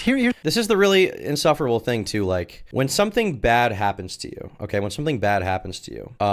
there are some things that you can't avoid, you know, like maybe you're driving and some crazy person is speeding and hits you with their car, right? Like, there's stuff like that. But if you you make a bad video on YouTube and people don't like it, what you should be thinking about is not how are they wrong. It's how could I have either one, convinced them they were right, or like presented my arguments better, or two, how could I have avoided this? Three, what can I do going forward? Because you can't just fixate and focus on the past, or it will ruin your life. You cannot fixate and focus on what has been, because you can't change the past. You can't change what happened. You can only move forward. What this guy should have done is just made good videos, made genuinely good videos people want to watch, and made them a lot and work hard on it. But it doesn't seem like he did that at all. You know, like you can't expect the audience to always understand you if you fuck up or always side with you. They're not your friends. They're your viewers. They're there to watch your product, and your product is videos. Your product is what you put out. It's video content. And if you're not doing a good job of putting that out, you're gonna get fucked up. You're gonna fall off. Nobody's gonna fuck with you anymore. That's all there is to it. Here's something he's just listen to this. The Hill people can be represented. Or you can take revenge against all the people who wronged you. Revenge is bad. Revenge is a bad thing to seek out. The best revenge you could ever have is I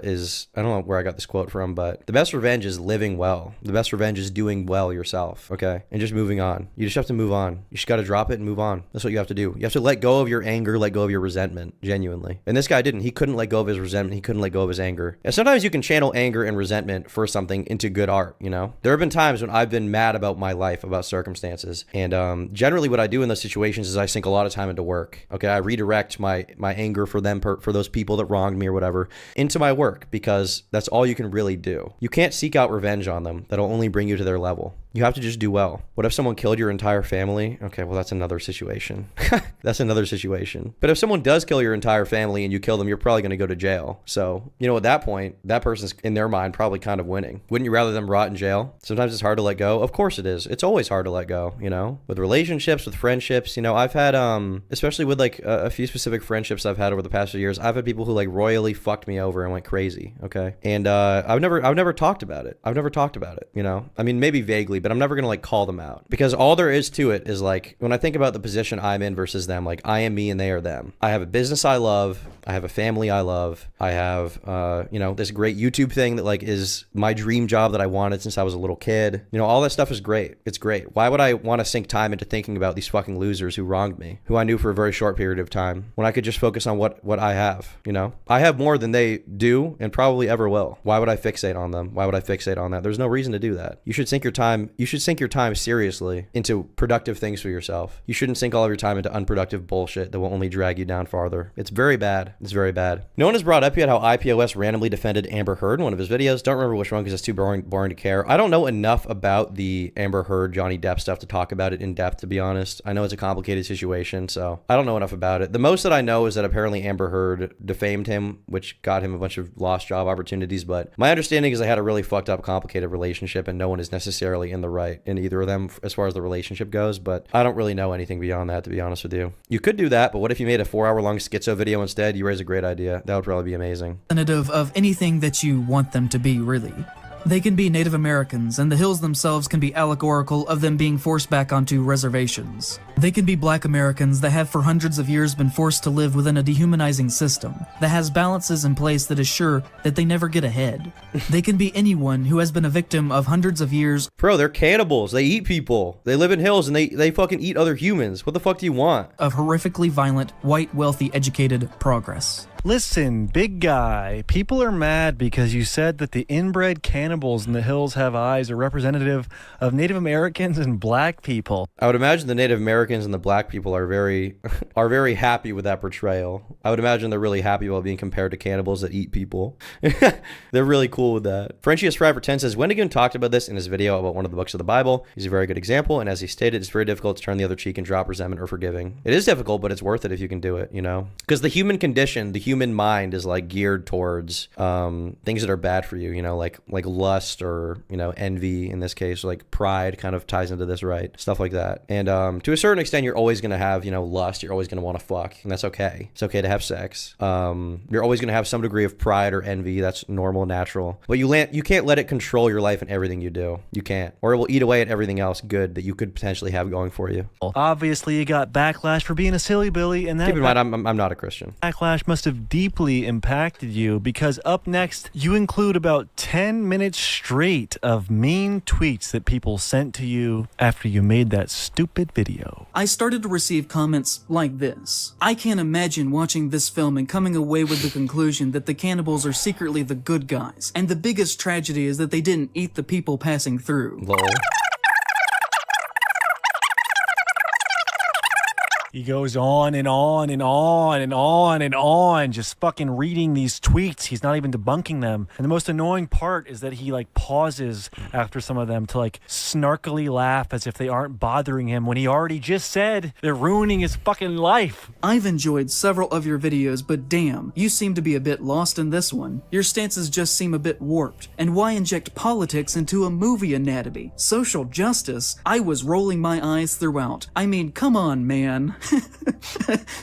Yeah, I can't help but disagree. Why is he laughing that way? It clearly bothered him. He talked about how he isn't making any money. Why further antagonize those people? I feel like you should be trying to understand why they feel this way about you. With this video, this might be your worst yet.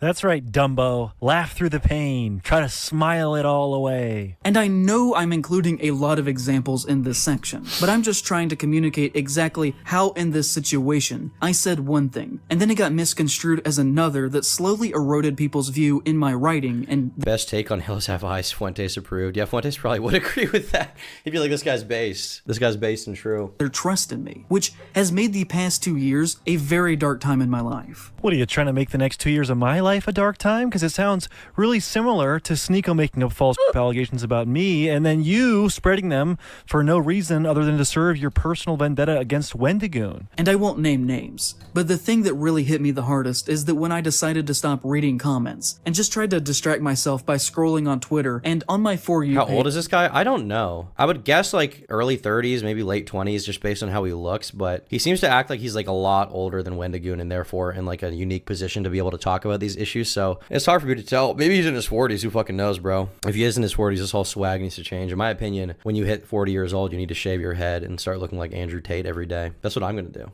I found a thread of mutuals openly making fun of me for my failure of the video amongst themselves, just openly in public. Some of them using words like idiot and stupid. Aww. Idiot and stupid are like the worst words. They're just saying that your analysis is dumb. Is there really a need to complain about that much? Like it hurt your ego that much to realize you're not actually like a studied intellectual. You're just a fucking YouTube guy. You don't really go beyond that. You don't have a super unique perspective that's really interesting. This is the thing I've really been trying to understand. Like, why is this guy so... Why does he have so much ego, so much hubris? He really is like Icarus, like flying very close to the sun right now. Why? Why is he so... I just don't know. I just don't know why he thinks so highly of himself, you know? Oh, man. Honestly, I'm really sorry to hear that. Have you tried being less of a stupid idiot? They were genuinely just calling me dumb without trying to meet me on my level, instead just believing what other people were saying about me. And that was so hurtful that I can't even fully communicate it to you. You gotta meet me on my level, dude. Fuck. I won't say who they are. I don't want people to get mad at them for this, but I still remember, and to be honest, I will always see those people differently from now on. And if I met them in person, I would never be more than just cordial. Thank you, Abstract. I would never be their friend, and I'm usually not like that. I would never be their friend, and I'm usually not. He's mocking it too. It's crazy. As if they want to be your friend, as if any of these people want to be friends with you, bro. You're just some fucking idiot on YouTube. Once again, why does he put himself on this pedestal? If I saw you in public, I'd walk right up to you, and I'd be cordial, not even friendly. Strap in, you guys, because we got a real fucking tough... Yo, Brad with the 50. Holy shit, thank you, bro. I will let the slop continue. W's in chat for Brad. Please, W Brad in chat. Guy on our hands. And somebody said to me, "Hi, I live in Oklahoma and am a Native American. Go fuck yourself."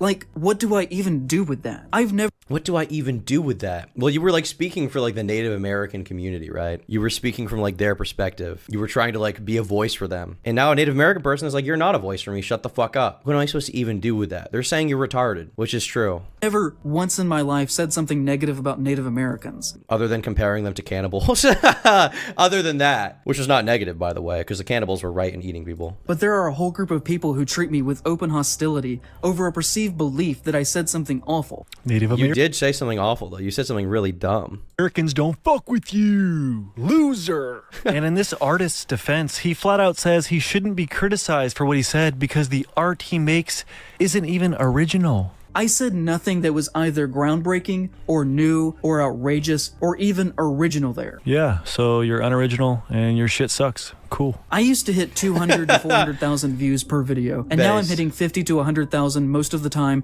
I just don't see why, like, it's one of these situations where there's no personal responsibility taken. It's like, okay, things aren't good for me. How can I blame other people and make it their problem, right? Like, imagine how gay it would be if I made a video like this, like just complaining. People don't want to hear you complain about analytics. They don't care. They don't care at all. If you make good videos, they'll watch them. If you don't, they won't. It's as simple as that. It's not their problem that you're not making as much money as you used to on YouTube. It's not. Like, if I have a video underperform, I'm not thinking about how it's like someone else's fault but my own. I'm thinking, how can I make the next video do better so I can make more money and pay my team more money and like grow my channel, whatever the fuck, right? You shouldn't be thinking about this. This shouldn't even be a thought that crosses your mind, especially when you're as old as you are. Salty, thank you for the 10 gifted memberships. 07's in the chat. Saying the exact same message that I used to say back then. Good aim. But now I think with more skill than I used to have, with higher production values. But look. Higher production values? Bro, you got a fucking green screen. You got a fucking green screen. What is the higher production value? Is that big of a deal? It takes like fucking 10 minutes to set up. The green screens I have behind me were like $100 a piece. You put the chroma key on OBS, that's it. What the fuck is wrong with you? Look at my production value. Bro, you've been yapping in front of a green screen for an hour with barely any editing. Your production value is non-existent. It's shit. It's trash. There was a month last year where I only made $500 in ad revenue. You want to see a guy who's a leftist who, I haven't talked to him in a long time, but he had like great production value back in the day. So for context, this may not look that impressive for editing now, all things considered. It's still good, but a lot of people have like come up to his level. But back when this guy was posting videos and like really popping off on YouTube, I remember seeing this editing being like, oh my God. I remember being like, oh my fucking God, this looks so nice. Like this video. I remember being like, how the fuck did he do that? And now it's like, it's clear to me how he did it. But at the time, I just had no knowledge of like how to do, you know, like After Effects stuff or like how to do any of this shit. Like it's just, not that I have a super good knowledge now, but you know what I mean? Like I just couldn't even fathom editing a video this well. I thought it was so good. So picture this, it's about 5 months ago when the school year is ending. We're sitting at my lunch table with some friends and we're talking about some music we're listening to. Now I'm over here with some Tame Impala, a little bit of Grateful Dead, touch of Calm Trues in there. And of course there's a bit of a motley group at the table. There's a few black people, a few white people, Filipino. It's a good mix. But the black people at the table, see, they're calling me a cornball for the music that I'm listening to. And so I ask them, what do you listen to? And the one guy says to me, I be bumping Lil Pump, XXXTentacion, Ski Mask Slim God. Wait, who? Bro, I know you heard of Lil Pump before. No, I'm white. It's literally me. I'm white. This guy's literally me. You ain't heard my dog XXXTentacion? No, I'm white. You a cornball. Let me play you some. I remember thinking this editing was so sick. Yeah! Man, this sucks. Nah, that shit dummy slaps. But it didn't slap. Or at least, it didn't slap yet. A month or so later, I remember loving the way this video looked so much. The bass isn't just would think. And this is editing a lot of people do now on YouTube, but I remember seeing it and being like, wow, this is great. And then from what I remember, I think he was a Marxist, but it was great. W for the Africans in chat, the African gamers. Put some major respect. It didn't slap. Come on, Look at Me is a good song. You can't deny that is a good fucking song. The song is good. I can't live off that. The amount of times that I've almost had to stop making videos since then has been almost monthly. I've barely been able to keep this afloat. I've paid my rent late most months for the past year. Ha! You broke. What does he think he will accomplish by saying stuff like this? He thinks he's just the sweetest little birthday boy and he's not deserving of any criticism whatsoever. He thinks he deserves success and money and praise, but instead, all he's getting is hate, and he's broke, and he's got this stupid little outfit on. Next, we move on to Chapter 3, which he named the same as the title of the video, Bad Conservative Movies. He begins this chapter by complaining about a low-budget movie because it included 4 AI-generated images inside of it. And if you really believe and think that this usage is okay, because everyone was supposedly doing it, then that speaks more on you than anything else, because it shows that you were not listening to artists who were essentially quite vocal about the situation near immediately. There is no other way to look at this that is ethical. Fucking butt ass, stupid ass, dumb ass. Of course they had the money to pay. Once again, like the hatred of AI art, I understand to an extent, like a lot of it is corny, but I feel like the hatred of AI art comes from a lot of like resentful artists who are mad that they're not making money from their shitty art, you know? There's definitely ethical questions around some AI art. I think you can raise a lot of valid questions, but a lot of it just seems to be like, I'm not making money. They should have used my art. It's like, well, if they use your art, they probably wouldn't have gotten what they wanted. For real title cards. They just At decided all. not to. What do you think this is? How much do you think art actually costs? To imply that you think they couldn't spare a few hundred on additional art is either purposefully dishonest or is willingly ignorant. This broke idiot is trying to demean successful people about using AI instead of paying people. Who cares? You want to see a great example of AI art that like looked really nice? Fucking Ruben Sim did a video where he had like a kind of a comic book style to the AI art.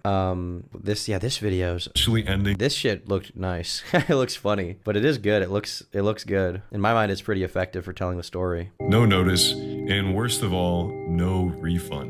Why would Roblox do this? These items were completely in line with Roblox's rules. Besides, as far as Jane knew, all items from her account and her dad's. Like this looked good. Some AI art doesn't look good at all, but it worked here, I think. It doesn't look so stock, you know, it looks nice. It looks nice. AI art is a tool, and a good artist can use it to make art. All of this is about love and community. It's about talking with each other and working with each other and making cool shit. The whole reason I'm making— Would you at least stay focused, ADHD Tom? No, I refuse. This video is because I want people to think about You look smelly? Jesus, you're right. They talk with Not gonna each do other that again. and how they engage in art and the world Not gonna do that around again. them, and how to show respect if people have issues with something. How is this about love? And then next he goes on to give some kind of a warning that conservatives can make good art as well, and people need to be wary of them infiltrating spaces they shouldn't be in, like the horror community. Trust me when I say that conservatives are perfectly capable, just like anyone else, of being funny and learning how to produce art. Those things are skills that anyone can do. To think otherwise would be hopeful at best, but in practice is dangerous, and allows the slow infiltration of conservative beliefs into places that they should not be allowed, because it creates this shield that allows us to ignore their red— This guy, he hates conservatives so much. He fucking hates conservatives so much. And he seems to think that just because he's a leftist, he's like uniquely able to judge and make better art than a right-winger. It's very cringe. It's very cringe, you know? A lot of the recent like conservative art for the sake of being conservative art and marketing to them is pretty bad typically. Like you guys probably saw that. What's the trailer for that Daily Wire show? Daily Wire Family Guy, maybe that'll come up with it. Yeah, this thing, the Mr. Bircham. This looks so bad. Just tell me what you need. Jump into the first one. Rolling, speed, action. Sawbuck's looking a little chubby wubby, so I bought him some new food. It's organic and vegan. Dogs are supposed to eat meat. They're descendants of wolves. You ever see a vegan wolf? This show looks like absolute trash. And I'm non-binary. We're charity and work. I want to see more footage of the actual show. Guess someone made a video about Adult animated comedy. Can I just get some clips of it? My eye on you, Mr. Bircham. Unfortunately, I'm taken.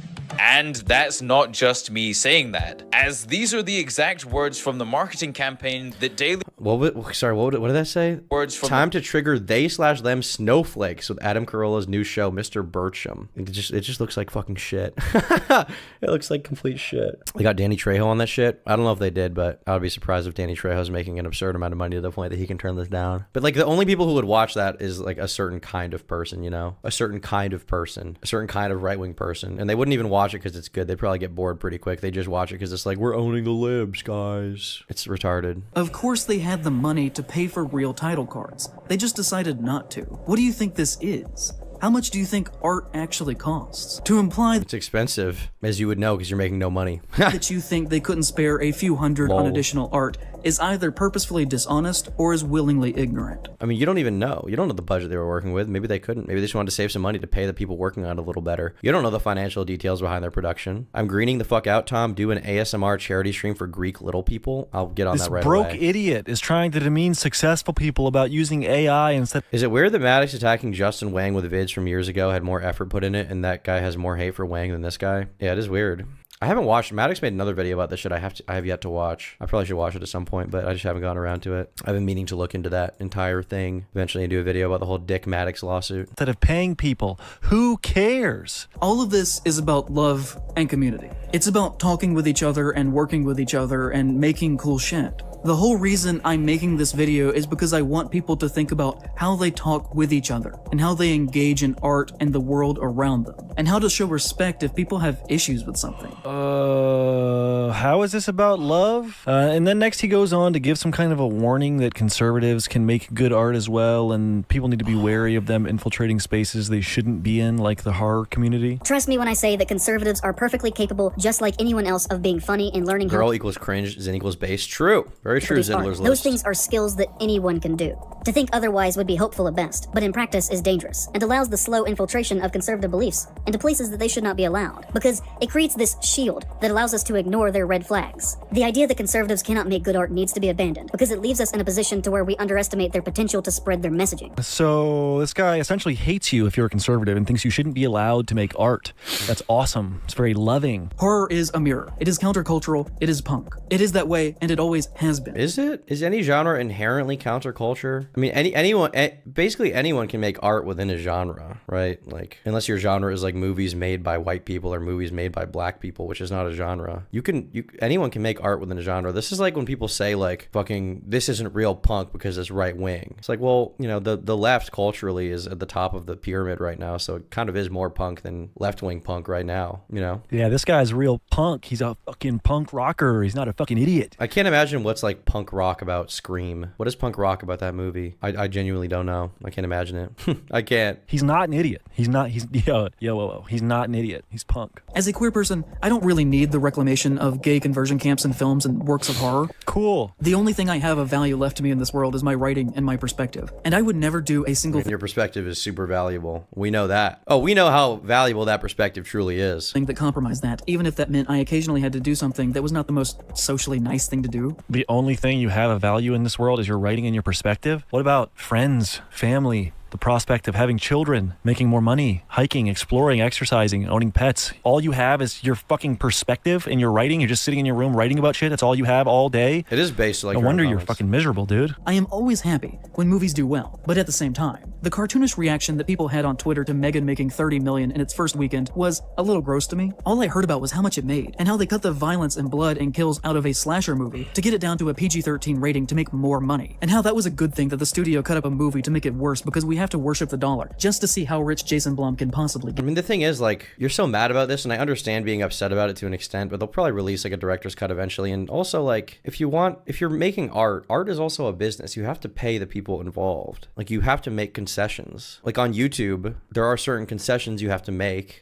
money to pay people who help make your art, and that's normal. That's a normal thing that everyone does and accepts about the world. It's not an amazing thing. It's not a great thing. It sucks, but it is what it is. You know, you want to make money from your art, you might have to make some concessions. It is what it is. Complaining about it to an extent I understand, but being this salty and seethy and like, it's disgusting that they did this to make more money. It's like, dude, they're running a business. Art is a business. Movies are fucking expensive to make, you know? That's how it is. Didn't you just say earlier that you were making your Anatomy of a Franchise videos not because you enjoyed them, but because you need money? And now you're criticizing movie directors for making movies to make money instead of art or some hipster shit? You don't even make any sense. We finally arrived to chapter 4, the juiciest part of the entire video that he actually edited out of his YouTube video, presumably out of shame or humiliation because he got shit on so hard. Now this entire video is taken down, by the way, funnily enough. Making such terrible accusations towards people.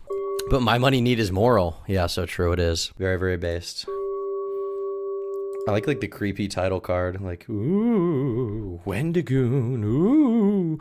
Do you want to goon? If your name is Wendigoon, you may want to goon with him, but you cannot goon because he is a Christian who would never goon. But if you goon with him and you make him want to goon, then he may want to goon with you, and when you goon, you will goon together and come. You will come. Whatever you do, make sure you do not put this rugby and a double goon cup. If you goon, then you will goon with your mom.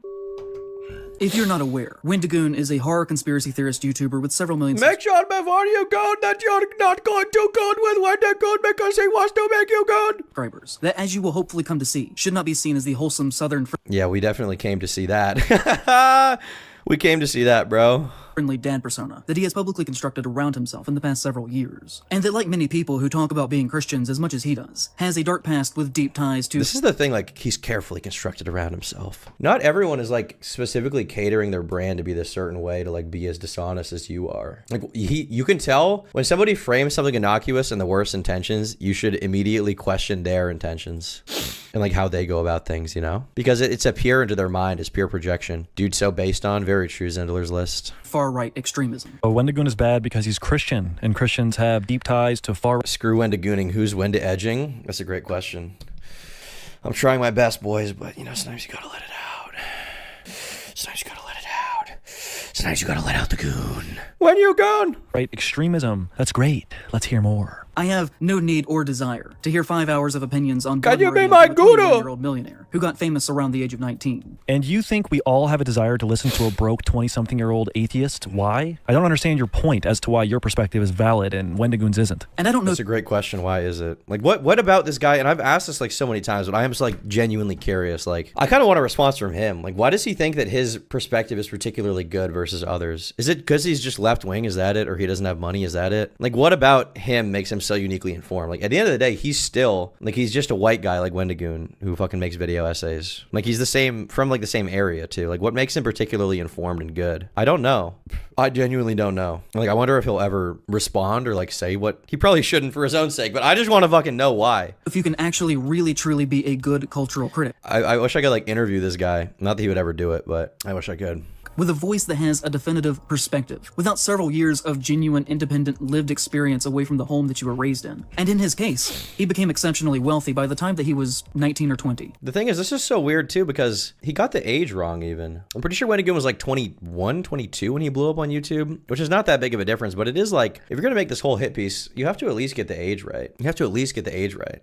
And so if you leave the home and immediately become famous and rich, without having to ever actually truly struggle, can you be considered to have ever actually had lived experience at all that would qualify you to give criticism on work? But this is the thing, like, his perspective seems to be that you can only criticize art if you have like the fucking struggle of being oppressed by the state. But like, the thing that makes Wendigoon videos so good, as I've said before, is not that he like is a brokey or something. It's that he's like really smart, and he like is genuinely a knowledgeable guy who reads into these things. Like, he does his research. He reads a lot of shit. If you ask him about, I mean, we've done streams before when he's come on in the past, right? And when you ask him about a topic, it's like talking to a fucking professor or like a teacher, because he just goes on and on and on and on and on and knows all of it. It's like I'm not saying he's the smartest guy in the fucking world. Obviously, he wouldn't say that. But like, he's just a well-read person. He reads books, you know? He reads shit about what's going on. He reads about the topics. He cares about it genuinely. And that's what makes him good. He's just really familiar with their stuff. Works of art about the experience of average and poor people. So only poor people can have perspective. Am I getting that right? Are you? Some of his takes are a little sus, though. He does really, really lean into conspiracy narratives sometimes. Maybe he doesn't. Maybe that's a valid criticism you could make, you know? But in my opinion, that's part of what makes his content good. That he's willing to entertain crazy ideas and just like go down the rabbit hole, you know? But you know, maybe that's criticism you can make. That's not what this guy said at all. He hasn't even really seen Wendigoon videos before. You're not allowed to have opinions. But no one is beyond criticism. And check this out. Look at whose Twitter he shows when he talks about Wendigoon having ties to far-right extremist behavior. Having multiple ties to other far-right. This is crazy.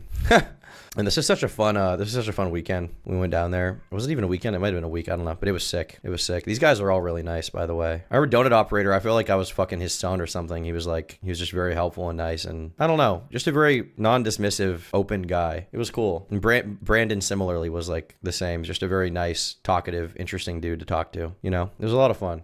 Right extremist figure. That's right. He shows my Twitter. Me, Brandon Buckingham, the far-right extremist you guys all know me as. You see, I've been making content full-time for over 4 years, and it's very... What to his son? I said I felt like I was his son. Why are you being retarded? Obvious. All of my content is fueled by far-right extremist behavior. That's good. That's right. It's true. So with that said, you guys can follow me on Twitter at Buckingham. Why do you guys always have to turn every comment I make into like a pedophile thing? You guys are freaks. I said it felt like I was his son because he was so nice and helpful, okay? Don't say weird shit about his kid. Show to see all of my extremely far-right takes. After this part, In Praise of Shadows, goes on some diatribe about how Wendigoon claims to have founded the Boogaloo Boys, but he didn't really found the Boogaloo Boys because they were founded a decade before he came into the mix, but still he's like responsible for dedicating his life to disavowing them and getting rid of them. And then he has this really cool soundbite about Hawaiian shirts that I really enjoy. Also, it should be noted that the Boogaloo Boys are known for wearing Hawaiian shirts. And guess who else always has on a Hawaiian shirt, despite the fact that he publicly totally does not share in their beliefs, guys. This is awesome. Hey guys, look at me, I'm in the Boogaloo Boys. boys. This guy's so incredibly petty. And he also goes into how Wendigoon's like a bad guy because he allegedly followed Kyle Rittenhouse on Twitter. To the belief that he at one point followed many far-right accounts on Twitter from Kyle Rittenhouse to Parler. I mean, it's like this is a witch hunt, is it not? It's like a total witch hunt. He's like trying to connect these dots to make him seem like a bad guy. He's desperate to make him seem like a bad guy. For this next part of the video, In Praise of Shadows runs through some of It was sick to see you hang out with them. I grew up watching Donut, Brandon, and Demo. Coolest collab I've probably ever seen. Yeah, they were really nice and welcoming. They didn't even, I don't think Brandon even knew who I was at all. And he was super, treated me with respect and was super, super kind and had me on his podcast and, said come back anytime. They were genuinely really nice dudes. Yeah, I had a lot of fun. One of the coolest little pockets of YouTubers I've ever met. Wendigoon's friends, who he views as problematic in an attempt to paint him in a negative light. Wendigoon is publicly connected to the internet historian and has even appeared in his videos. This is the craziest thing. His strongest evidence that internet historian is like a Nazi is that he said that his birthday is April 20th and he couldn't even source it properly. Internet historian publicly said that his birthday was April 20th. It is not, and has only said that as a joke because that is Hitler's birthday. So being friends with someone who made a joke about their birthday being on 420 makes you a bad person? Got it. Wendigoon is publicly friends with Donut Operator, and even retweeted a photograph of the two of them hugging. Donut Operator is a gun-crazed, very far-right YouTuber with 4 million... Very far-right YouTuber. Very far-right. Very far-right. These guys are just typical, I want to say boomer conservatives. They're not very far-right. They're just I don't know, they like Trump, I guess, or something. Does that make them Nazis? ...million subscribers, whose They're just career Republicans. consists of him reviewing footage of police officers shooting and killing people. He was once a cop himself. Oh, the example he uses for this is so awesome. The example he uses is that, we know, but he's he made a video laughing at the fact that a pedophile got his head blown off. It's cool.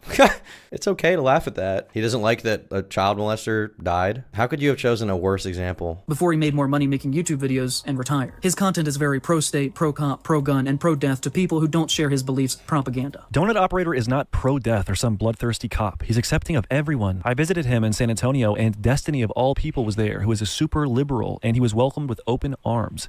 The real person who I forgot. Why didn't I even mention that? Destiny was there the entire time. He's like a complete libtard, and they were super nice to him. Super nice. Let him shoot their guns, went to breakfast with him, talked to him. It was nice. It was cool. I just don't get it. Others for not sharing their beliefs or propaganda is this guy in Praise of Shadows. For example, one of his videos is titled Predator Takes Shotgun to the Face and features a picture of him smiling in the corner of the thumbnail next to an image of a terrified man about to be executed by cops with the text that reads head removal. Donut made a video breaking down the good police work of police who shot and killed a pedophile who pulled out a gun on them. How is that a bad thing? Is this guy pro? For these types of guys, Destiny is a far-right Nazi. Yeah, I guess you're right. Actually, that's probably how he thinks about Destiny. Pedo, or does he think that people should be allowed to pull guns on police? He has collaborated with Nick Crowley, who constantly makes money through the most morbid and shameful true crime content. This was crazy too. The most morbid and shameful true crime content. If you watch his stuff, it's just normal true crime content. It's just normal videos talking about this guy died. Here's how he died. It's interesting. It's not crazy content. It's not evil. He's not exploitative. Was just 22, a young man himself, and he had not been Timothy's usual instructor. But that day, he was the only pilot available to assist Connor. In fact, it was the first time the two had ever even flown together.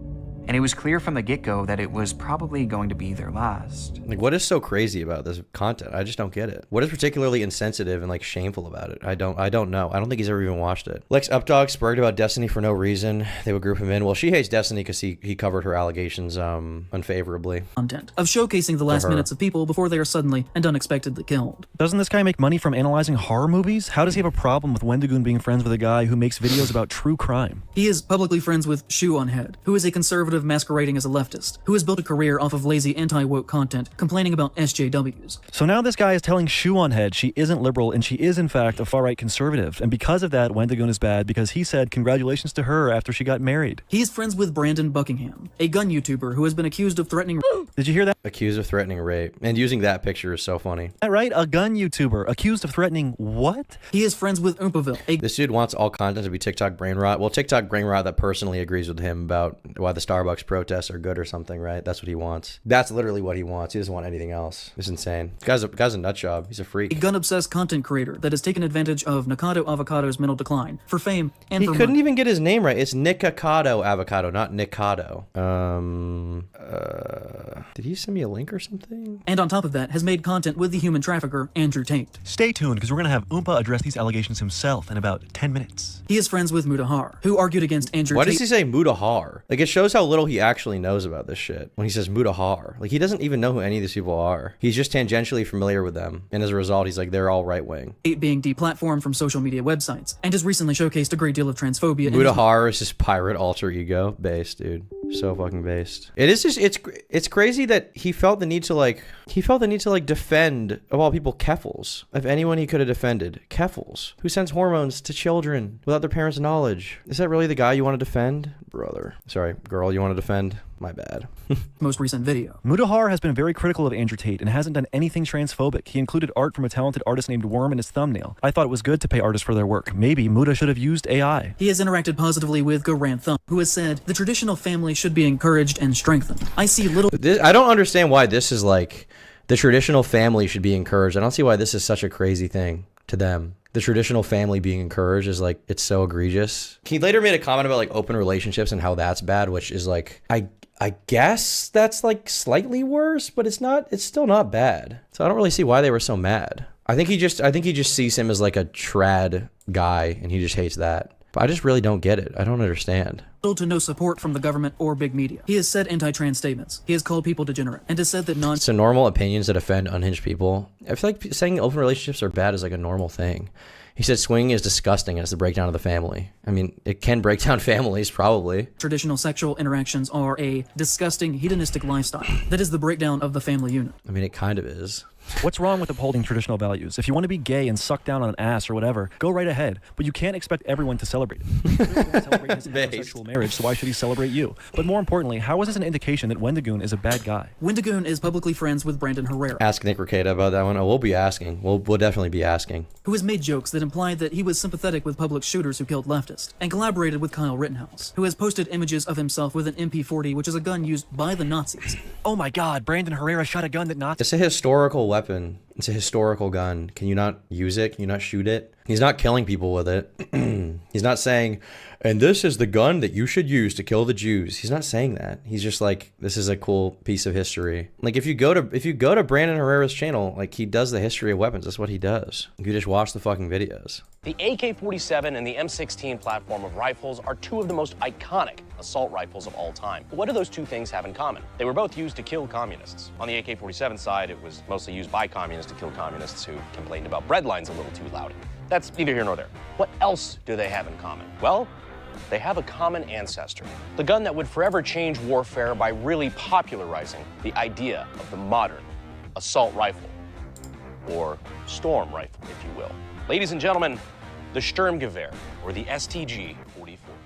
Like he's not like Nazis are cool. He's like, this is a gun. This is a gun that has history. I'm going to talk about it. He calls himself the AK guy, which is like a gun invented by the Soviets for them. It's not a very strong piece of evidence in favor that he's like an evil Nazi, is it? No way, I'm soy-jacking. Which again, for someone who is supposedly anti-government, he sure does seem to have a lot of wealthy white friends who actively work to uphold the values of the American empire. What's wrong with having white friends, you self-hating dork? Then, of course, there is his username. To the Algonquin people, the Wendigo is a negative spiritual symbol that is to be avoided and whose name is to never even be said out loud. Or he just said it out loud. He just said it out loud. Written down. People have for hundreds of years taken the creature and used it for their own means, including Wendigoon in his very name, which is something that indigenous people have been very critical with him now for years. This next thing that I'm trying to argue is not to discredit his feelings regarding to imagine if someone made a video, they were like, guys, I know you're not supposed to say the N-word. I have to say it here for educational purposes. Imagine this guy's reaction to it. Imagine how he would feel. Imagine the response he would give. Like, by his own logic, he is being extremely racist.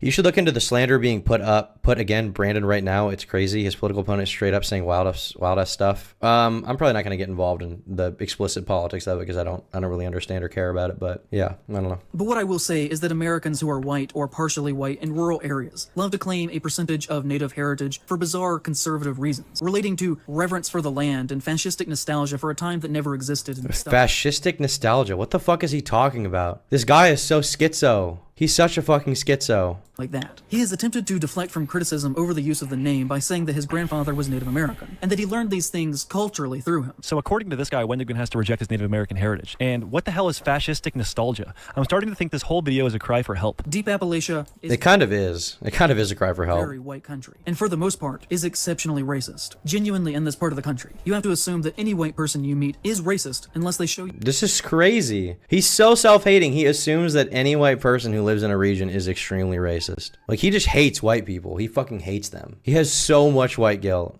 Let it be known, chat, if you're white, you don't owe people anything, okay? You don't owe anyone anything. Is Israel skibbity or is Palestine a gooner? Maybe both. You otherwise. This guy actually believes everyone in all white towns should be assumed to be racist solely because of the color of their skin. How backwards is that? Almost all of these little towns are well over 90% white. But if you were to drive through Maggie Valley, you would find antique stores selling busts of Native American braves, carved wooden eagle, vintage paintings of buffalo, super racist generalizations that idealize the idea of the noble, good kind of Native American. But I can assure you that unless you were on the reservation itself, that actual Native culture has no aspect in the general lives of the people around you, other than the racist trinkets that What the fuck do you know about it? Why are you an expert? You're not Native American. What the fuck do you know about it, bro? And what does this have to do with Wendigoon? What the fuck does this have to do with Wendigoon? Racist trinkets. Got it. We aren't sitting around at night talking about the goddamn Mothman and shit. I even came from a poor family, and he didn't.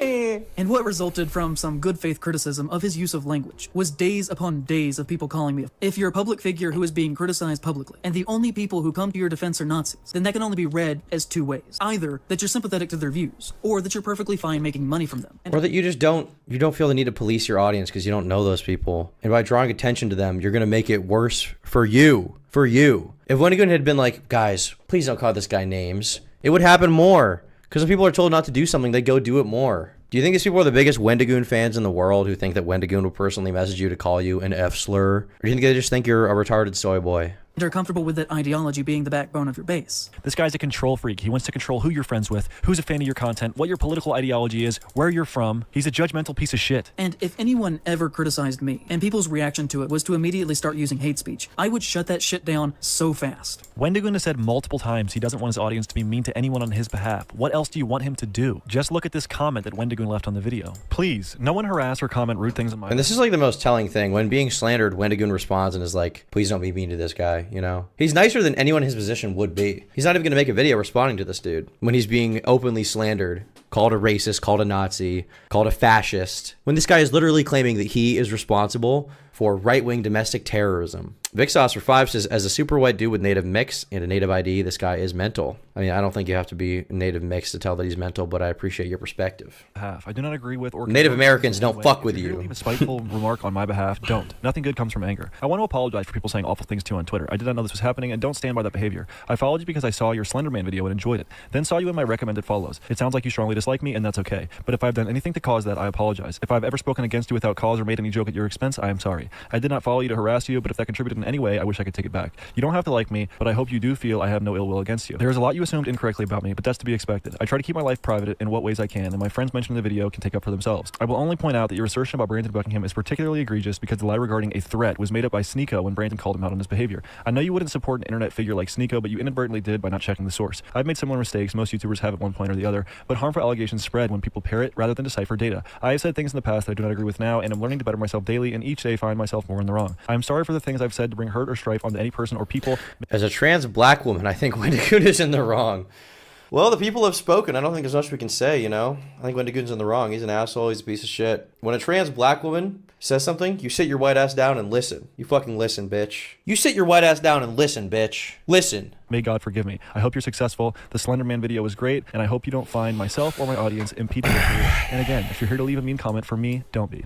Did you guys just hear that? What a psychotic, rude, mean, far-right extremist. You know, I'm starting to think this Wendigoon guy is pretty bad after all. Right in the midst of this going on, a very funny thing happened, and that Wendigoon followed me on Twitter. I was not following him at the time. He never publicly told people to stop calling me. This part is so schizo. It's so schizophrenic. It's awesome. He never once reached out to me privately, but he did follow, which means in my eyes that he 100% knew what was happening because I did tweet about it several times. Maybe he just didn't see your fuck-ass tweets because nobody reads them. They only got like 1,000 likes. It's not that many. It's not like everyone on Twitter was aware of what was going on with you. And then followed me to let me know that he knew and that he was watching. Look at how schizo he is. Look at how crazy he is. That he intended to do nothing to stop it. What other motivation could he have had there to follow me in that specific moment? Maybe he liked your videos or something. Maybe he wanted to talk to you about it. Is that possible? That there's any other result?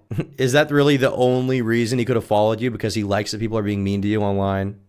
As a trans Bulgarian, sir born in a Bulgarian's body, I believe Wendigoon is in the right. Thank you very much, Jungle Evil. The Bulgarians are lining up behind Wendigoon to defend him. The Bulgarian militia will do whatever it takes to restore this patriot's power. as we all know. Other than to be a method of quiet and deniable intimidation. What other way could that have been read from my perspective? Any other way. Literally any other fucking way. If you think it was entirely coincidental, which he may argue it was, then I've got a sack of magic beans I'd like to sell to you. That was the moment that pushed me over the edge to make this video. This is early. Sack of magic beans. That seems to describe everything this guy's ever done. Mythical beans that mean fucking nothing. It didn't take any research and are not spiritual whatsoever. He's a sack of magic beans. He's a bean spreader. Onset schizophrenic levels of thinking, and I genuinely think this guy should seek mental evaluation. I'm not joking. There are other very public instances from him of transphobia and homophobia. Like when he allegedly said, calling Christian, a man who mutilated his body with a box cutter because 4chan said he was a girl, holds a deep hatred for men and most women, decided to be a girl so that he could hook up with lesbian, and now abused his mom. She is disrespectful to and delegitimizes trans people. I feel like that's the most pro-trans take you could possibly have on the issue. Probably. Like he. Do you really want fucking Christian to be a spokesperson? A very publicly straight, married Christian cis man somehow is the— A very publicly straight, married Christian cis man. Disgusting. It's disgusting. Oh, for a white man to say that is disgusting. He can't even talk about it. authority on what legitimizes a trans person's identity. Why do you have the authority on what Native Americans should and shouldn't be able to do, especially considering you spent a decent amount of the video beforehand complaining about that Native Americans didn't like your take when you compare them to cannibals? So now this dude is both an authority on trans people and is an avid defender of Chris Chan, the mentally ill person. The Goonster dunks on this nerd inadvertently. I mean, he didn't dunk on him at all. He just let him speak his shit, and the guy fucked himself. The video writes itself. It's a great take. We could talk about another time where someone made a YouTuber gay sex alignment chart and put Wendigoon as a sub bottom, to which he responded to them and said, "What did I do to hurt you?" Bro. Enough. I don't think there's anything I could say here. As a cisgender straight male, I think In Praise of Shadows is actually rage baiting. He's not. He thinks this is true. He's not baiting at all. Which, you know, clearly is a joke, but also the worst kinds of straight guys when they make jokes related to queerness almost exclusively direct the punchline at femme gays and bottoms because they view them as lesser than masculine tops. What the fuck is this guy talking about? Someone called a straight man with a wife a sub bottom, and he replied jokingly. How do you honestly have a problem with that? Clearly, as we have seen, everything— How do I achieve your physique? Poop maxing. And the thing that people kept saying to me in all of this was, why do you even care? Which, if you watched the comments under the video, I guarantee you will happen again, with takes like, oh, he's just a YouTuber. Why does it matter? Or, so what if he's a conservative? Is that a problem? Which the answer to that is yes. So you have a problem with half of the US population for being conservative, yet you maintain you're the moral voice of reason on being accepting and tolerant of others. In reality— Is this actually a parody? It would make a great parody, to be honest with you. Like, it would be like the most amazing, like, 4D chess parody of all time if it was, but it's not. He's serious. He actually is serious about this shit, which is part of why it's so funny. That's why it's fucking hilarious. Memeside_R with the 2. Thank you, bro. You're a delusional, hateful hypocrite, and this is the worst video I've ever seen. But the reason that I care is because this does not belong in horror, or anywhere. I care deeply about horror, and everything that he does has demonstrated so far in his career that he should not be welcomed in our spaces, or even, you know, just in public in general. In public in general. In public in general, he shouldn't be allowed in public. Why? What the fuck did he do? You think he shouldn't be able to go outside because he makes YouTube videos and hangs out with some gun people? What the fuck is wrong with you? This guy is crazy. He's so spiteful. He's so spiteful he thinks that Wendigoon shouldn't be allowed fucking outside. That is crazy. That is crazy, bro. That is nuts. Look, he's saying he should be in prison. That's literally what he's saying. This guy's saying he shouldn't be outside. This guy's never even stepped outside in his life. He's living in the Goon Cave all day, looking at the YouTube drama subreddit. And, I don't know, Rational Wiki or something. What is he looking at? Where is he getting his information? It's not very accurate. About that, Wendigoon should be ostracized from public. All right, so with me now is the one and only Wendigoon, and I'd like to ask you directly, man, if you have a message, you know, responding to all this drama that has you— Oh shit, exclusive stuff. Yeah, so the first thing I want to say, well, really the only thing I want to say, which I mentioned in that YouTube comment, is please, please do not harass, be rude, unkind to anyone on my behalf or any behalf. That's not what I stand by. That's not what I stand for. It makes me sad to see people who claim to be my fans, people who support me, go down to their level, so to speak, right? Just attacking someone, being rude or whatever. I like to think I'm better than that, so please don't do that on my behalf. Now, I'm not going to tweet that or post that anywhere, because as of right now, the only people who are aware of the situation from my audience, as far as I know, are people who have maybe seen someone else's video, or if I broadcast that, if I'm like, hey, all you hundreds of thousands of people who've never heard of this story, don't attack this guy. People are going to be upset regardless of what I say, and he's going to get attacked way more than he is now. So that's the only reason I'm not announcing it or talking about it anywhere, because I don't want him to be attacked, but please don't. That's really cruel and evil and far right of you, I will say. Of course it is. You know, it's Racist. actually doing like an 8D chess maneuver to make me sound superior. Yeah. That's, Hitler 2 right here, guys. Hitler 2. but no, in all seriousness, this guy, he seems to hate me. Oh, the neighbors getting clapped. There's unironically, I think there's children playing outside, dude. I think that's it. Yeah, I think there's literally children playing outside. I can't stop the children. Hey, I'm making a commentary video. Get the fuck out. Is that what I'm supposed to do? I've kind of racked my brain the past couple days. Like, have I ever said anything to this guy? They were the five French. Said anything about him? And I don't think I have. And I've been a person that's had trouble forgiving other people, or like I've just harbored, you know, hate towards other people in my life, and it's not fun. You know, it's hard on the bones, right? To keep kind of this anger locked up. And it sounds like there's a lot of spitefulness. I'm not sure what I've done. The points he espoused in the video is that, you know, it's because I followed him, because I liked his video. He took it something else. Maybe that's all. Maybe there's more. I don't know. But whatever it is, I'm sorry if I've attributed to that in any way. And regardless, I'm sorry he feels that way. At the end of the day, you know, he has to live with it more than anyone else. The anger he's got, and just dogpiling on and saying that you don't like him, or you don't like his videos, or you don't like him as a person, whatever. It doesn't help. It doesn't help me. It doesn't help him. It doesn't help resolve the situation. It just makes people dig further into the trench lines they're already at. So again, please don't. And to him directly, probably right. I'm sorry, you know, for this perception of anything I've given you. I'm sorry if I've ever devalued from you or your channel. I apologize, and I sincerely mean it. I hope you find whatever you're looking for. I want everyone. As a meth head from Florida, where does this guy get his drugs from? Only way I see people making takes like this is if they're higher than bath salts guy. Well, he does support the cannibals in The Hills Have Eyes, so it's possible that he's supportive of the bath salt zombie from Miami. You never know. Regardless if they like me or not to do well, Christ didn't say love people who are nice to you. He just said love people. If you say stuff online, you're going to get pushback for it if it's, you know, any kind of controversial, but I hope you don't let that deter you. Nightmare Blunt Rotation with Ethan is online, Noah Samson, Jake Doolittle, and IPOS. That would be a fire podcast. I would watch every episode of that live. I would watch all of it. Oh my God. That would be such a... If they were actually high too... Because when Ethan gets high, he acts extra retarded. If they were actually high during all of that, that would be amazing, bro. Oh my God, please. I'm begging you, God, if you're out there, deliver this to me. I'll become your strongest warrior if I get a podcast that retarded. Okay, please. Please. In the long run, I hope you can continue to pursue your dreams. I promise I will not try to stand in the way of that, and I hope none of my followers do. But as mentioned, there's some people I can't corral regardless of what I say. But yeah, just I hope you do well, and I'm sorry for all of this happening. Ladies and gentlemen, that was the cruel far-right extremist Wendigoon. Thank you, Brandon. All right. Extremely racist. There's a lot of racist stuff in there. And Oompaville to give a little post-psychotic video analysis. We're going to cover what Oompaville thinks about the things that were said about him, the things that were Nigga's Not Green. No, Nigga's Not Green is he's a pussy now, okay? He walked back from the left. Maybe we can throw like Frogan in there, maybe, or Mike from PA. That'd be a good addition, I think, to the roster. I think that'd be good. Appalachia, and also the apology Twitter thread that In Praise of Shadows posted on X. So with me now is the one and only Oompaville, who was demonized in this video as a gun-obsessed YouTuber who took advantage of Mikado Avocado and has ties to Andrew Tate. How are you, brother? I'm doing pretty good. It's been a very interesting day. I like it. Yeah, what a video we've all had the glory of watching. It was very insightful and impactful. Yeah. I've seen a few of his videos before. He posted a pretty good one last week, to be honest, and then not that good one.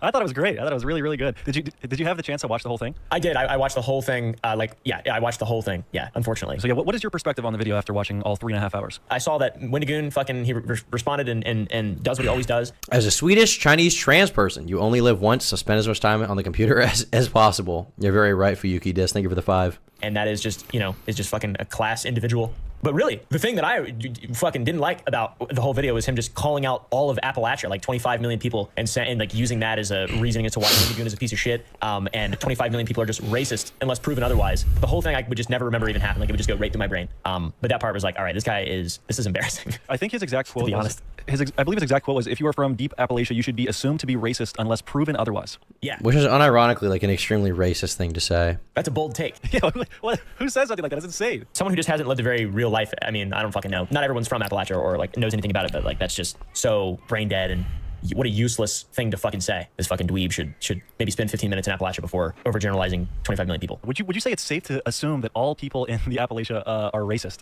I think it's safe to assume that if you primarily breathe through your mouth.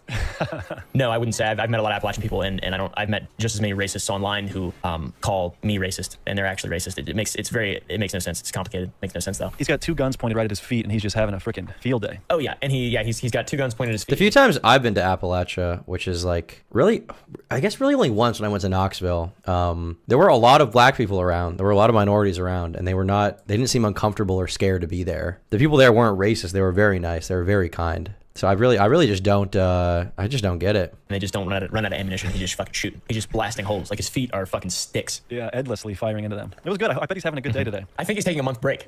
Yeah. Well, you could tell he really is standing by what he said because he edited out the entire hour, shitting on all of us in Wendigoon.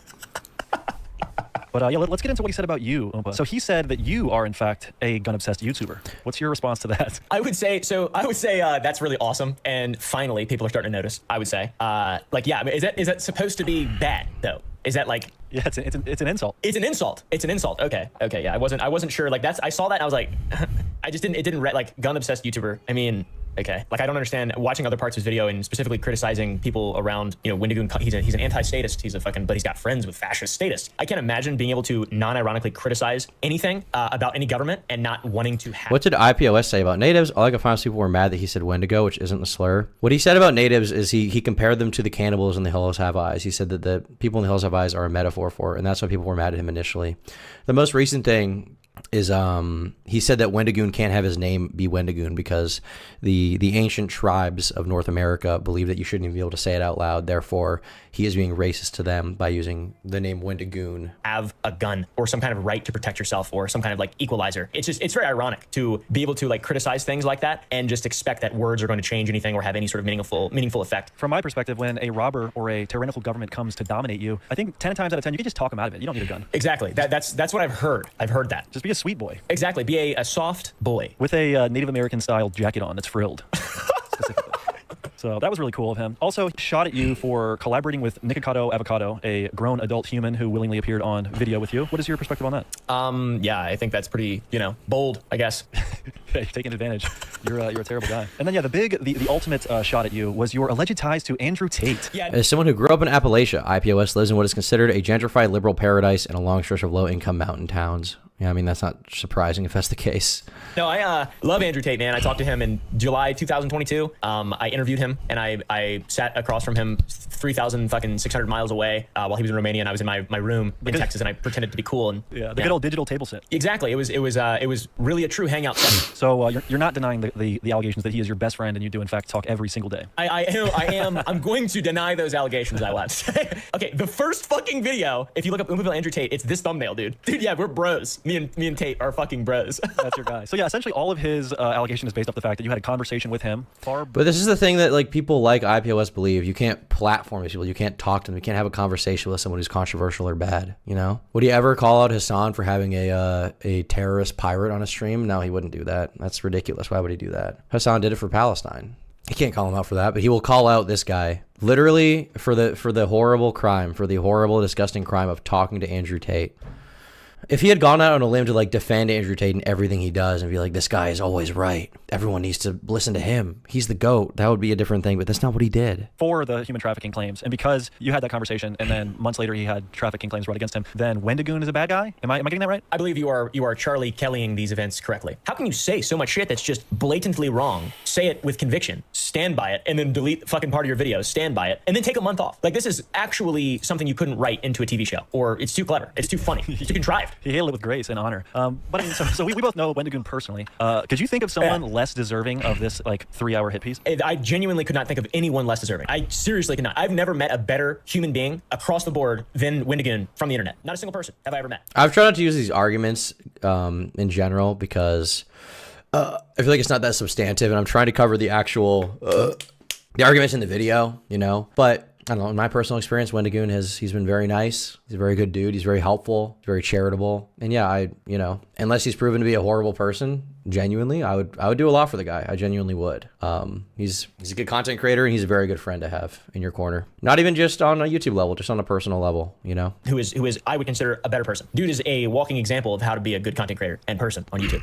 I disagree. He's a far right-wing extremist, racist monster, pig, homophobe. Yeah, dude. And he's from fucking Appalachia. And you know what they say about the people there? They're all racist. 25 million people are racist until proven otherwise. He literally said that there is something fundamentally wrong with being conservative, and simultaneously said that he is all about acceptance and love, which I really love that. That was a good insertion. Yes. I think the ironic twist of quite literally being the antithesis of the thing that you preach as like dogma is really funny, and I savor that. Every time I witness something like this, I savor it like it's a delicious dessert. Because you can't have too much, because it'll poison your mind. Get cavities. cavities. Mind cavities. Yeah, exactly. Mind cavities. Your fucking head will rot. You will rot. I want to talk with you about his reaction on Twitter.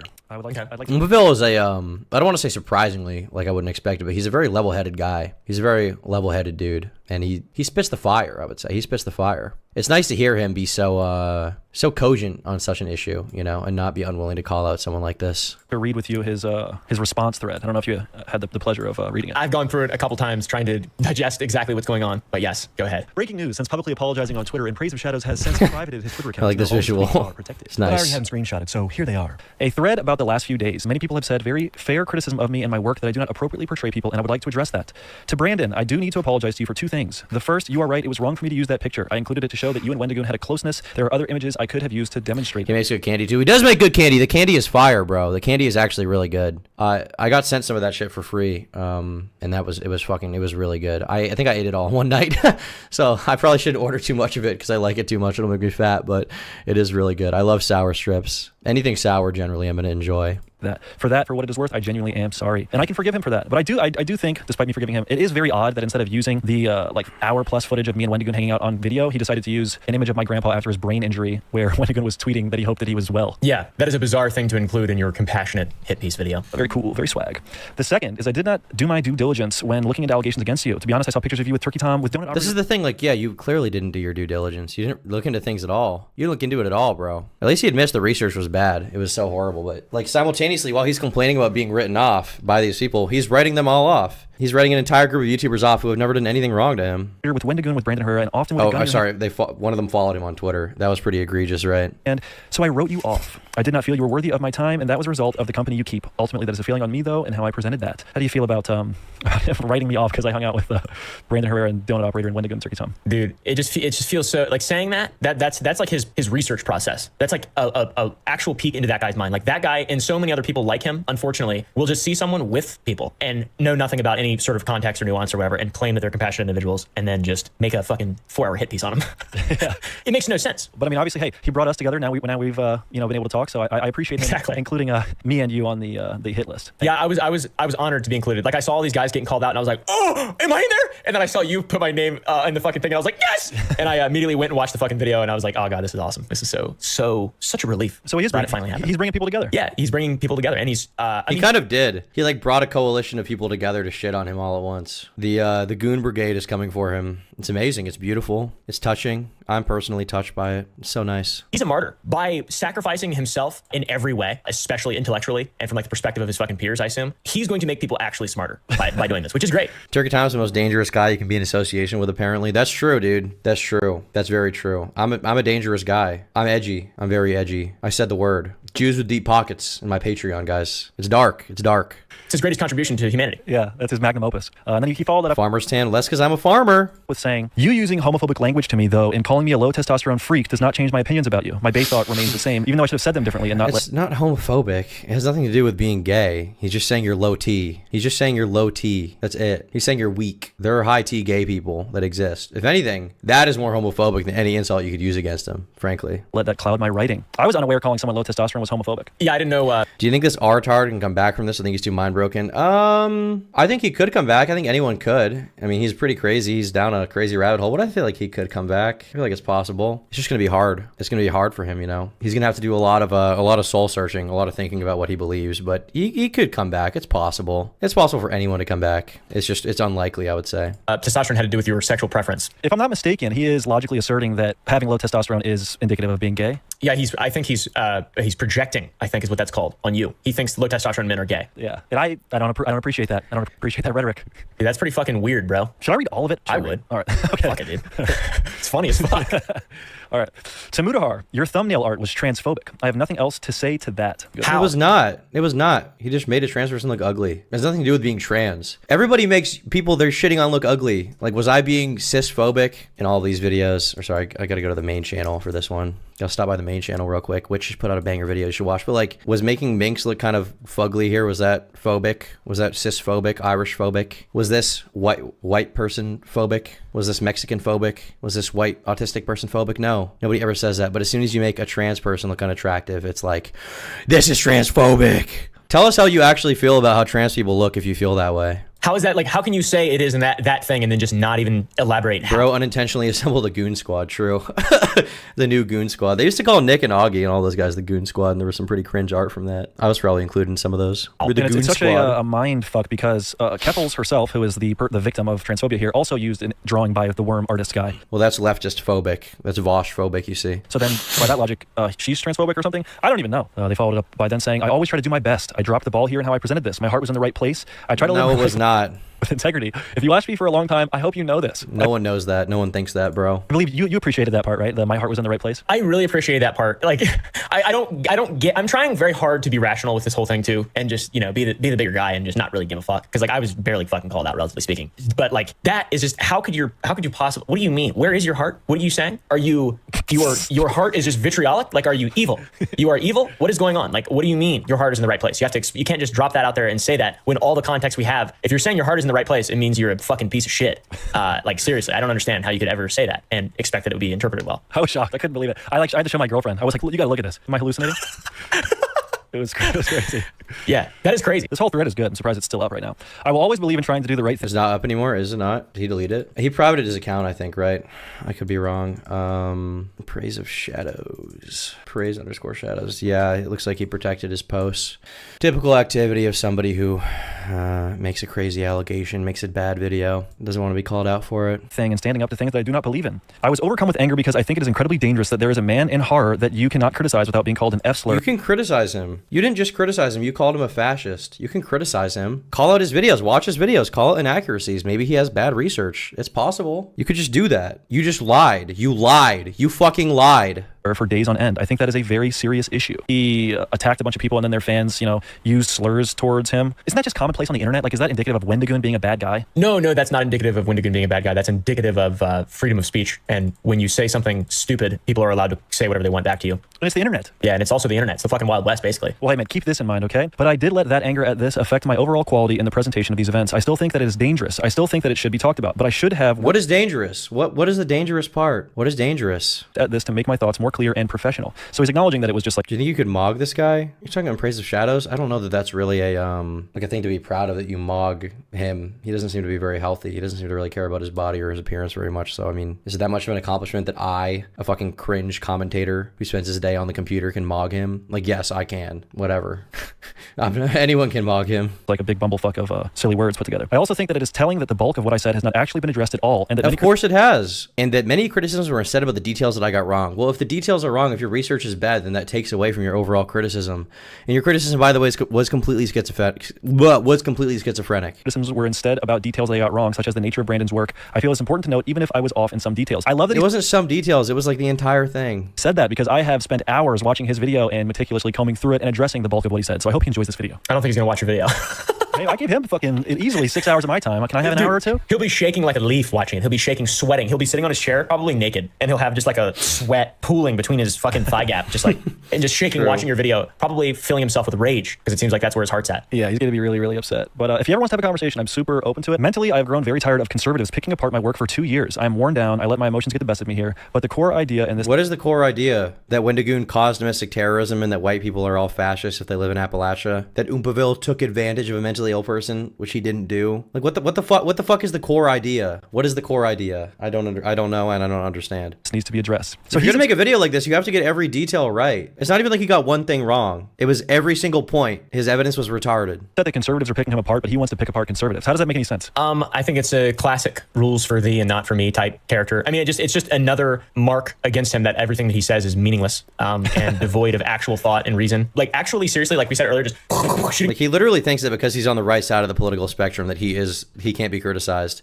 When I say right side, I mean, being a leftist or whatever, right? Being, I don't know, socialist or progressive, woke, whatever, fucking cringe word you want to use. Like, he thinks that because he's coming from the right position, he is right. And if you come from the wrong position, even if you have stuff to back it up, you are wrong. You are wrong always. Shooting himself in the feet, and also simultaneously he has a third arm with a shovel digging himself a hole. Like, he's like got all these appendages just doing so much work. Yeah, there's a trampoline. He's gonna do a swan dive into the grave. Exactly. It's it's amazing. Like, it's seriously impressive. I'm impressed. Genuinely impressive. He then goes on to say, but this was beneath me. This was a product that began with the hills have eyes, ultimately. I made this video to say that even if Wendigoon did not harbor hate, that his base was made of it and that he was comfortable making money from that. And I think that point stands true and is now... It doesn't stand true at all. He said, don't harass this guy. He said, don't send this guy shit. Don't be mean to him. What the fuck else do you want? Proven. And it is now time to end this. Yeah, I think I understood what he was trying to say, and I didn't really get it, and it came off as quite crass and poorly thought out. Like, this guy, I actually think he's a bigot. Like, seriously, I think that's where his heart lies at, is that he is just a bigot, and he really wants to figure out like a new and fun way to do that. Yeah, new fun bigot games. Beyond a bigot, he's a bully. He's a bully. He wants to say, oh, you're that way? You like guns? Therefore your opinion is invalid. No one should listen to you. You suck. Like, look at how smug he was in the video compared to how he is now, right? Look at how fucking smug he was. He's a bully. He's genuinely a bully. He's doing in it a very real way. I'm proud of him. He is. Bro, he's a trailblazer in bigotry. He said next, today I'll be taking that section down from my video. I'll be gone for a month while I recharge and work on projects at a slower pace. I thought this was important to talk about. I still do, but the way I went about it was beneath the normal standard that I hold to myself. He has a whole section in this video where he talks about him barely making enough money to pay rent, being late on rent, and hardly making $500 a month off ad revenue. So seems like he's taking a step in the right direction by taking a month off. Yeah. It seems like he really has his priorities in order. Yeah, it's gonna be really lucrative. Yeah, but he doesn't care about money. No. He cares about art and being truthful and honest, and his heart's in the right place. That's what he values. He doesn't value money. He doesn't value materialism. He values art and doing the right thing and preaching his truth. After his very meticulously researched video that I'm sure he spent thousands of hours on, naturally, of course he's gonna have to recharge. I mean, look at all the research he did. Exactly, dude. He needs to recharge. That month off is gonna do so good for him. Man, he should take several months off, maybe a year. I think he should just retire. Why not? His magnum opus is out. The pinnacle of his life has just been released. Maybe Wendigoon will give him his channel. Probably. Yeah. So he can use it for good instead of evil. Yeah, exactly.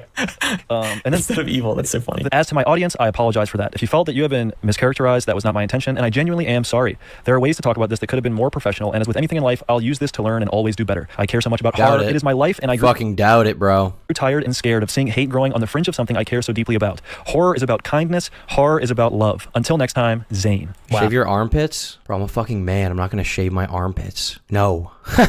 No. I like the whole intent. His defense of this is the intent thing. But anytime anybody makes like a joke or does something, intent is never important. It never matters. But when you're making a mistake that is so mind-boggling, intent does matter. Yeah, and like he reads into what. Well, I mean, like you said, it's rules for thee and not for me, right? It's rules for thee and not for me. If you criticize someone and you don't have evidence, you're disgusting. You're a horrible person. If you do have evidence, well, also fuck you. If you're a leftist, then you're the goat. Then you're the goat. Then you're cool. Then you deserve everything. You deserve the world. In fact, but everyone else have eyes was absolutely about love and kindness. So true. He's right on the money, dude. And draws these crazy conclusions, but then he is like so direct and pointed about how shitty everyone is. And he's so wrong about it.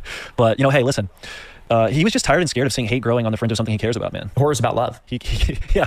Haven't you seen Terrifier 1 and 2? Like that moment where that woman was suspended from the ceiling and they sawed her in half by her vagina? That was all about love and kindness. Or Thanksgiving, the Eli Roth film. Yeah. It's all about love and kindness. You're right. I mean, I get what he's saying. It's about love and kindness. Yeah, that's beautiful, man. I mean, I think I'm going to show my child, my newborn child, I'm going to probably play rated R horror movies on a loop in their bedroom for the first 5 years of their life to really instill in them a sense of kindness and love. You'll probably grow a little Zane. You should name it Zane, your kid. That's such a good idea.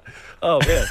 Zane. I can't believe his name is Zane. The only person I've ever heard of named Zane, I think, is it's the white ninja from Ninjago. That's the only real person I can think of named Zane I've ever heard of. Very real person. Zane Shadow Buckingham.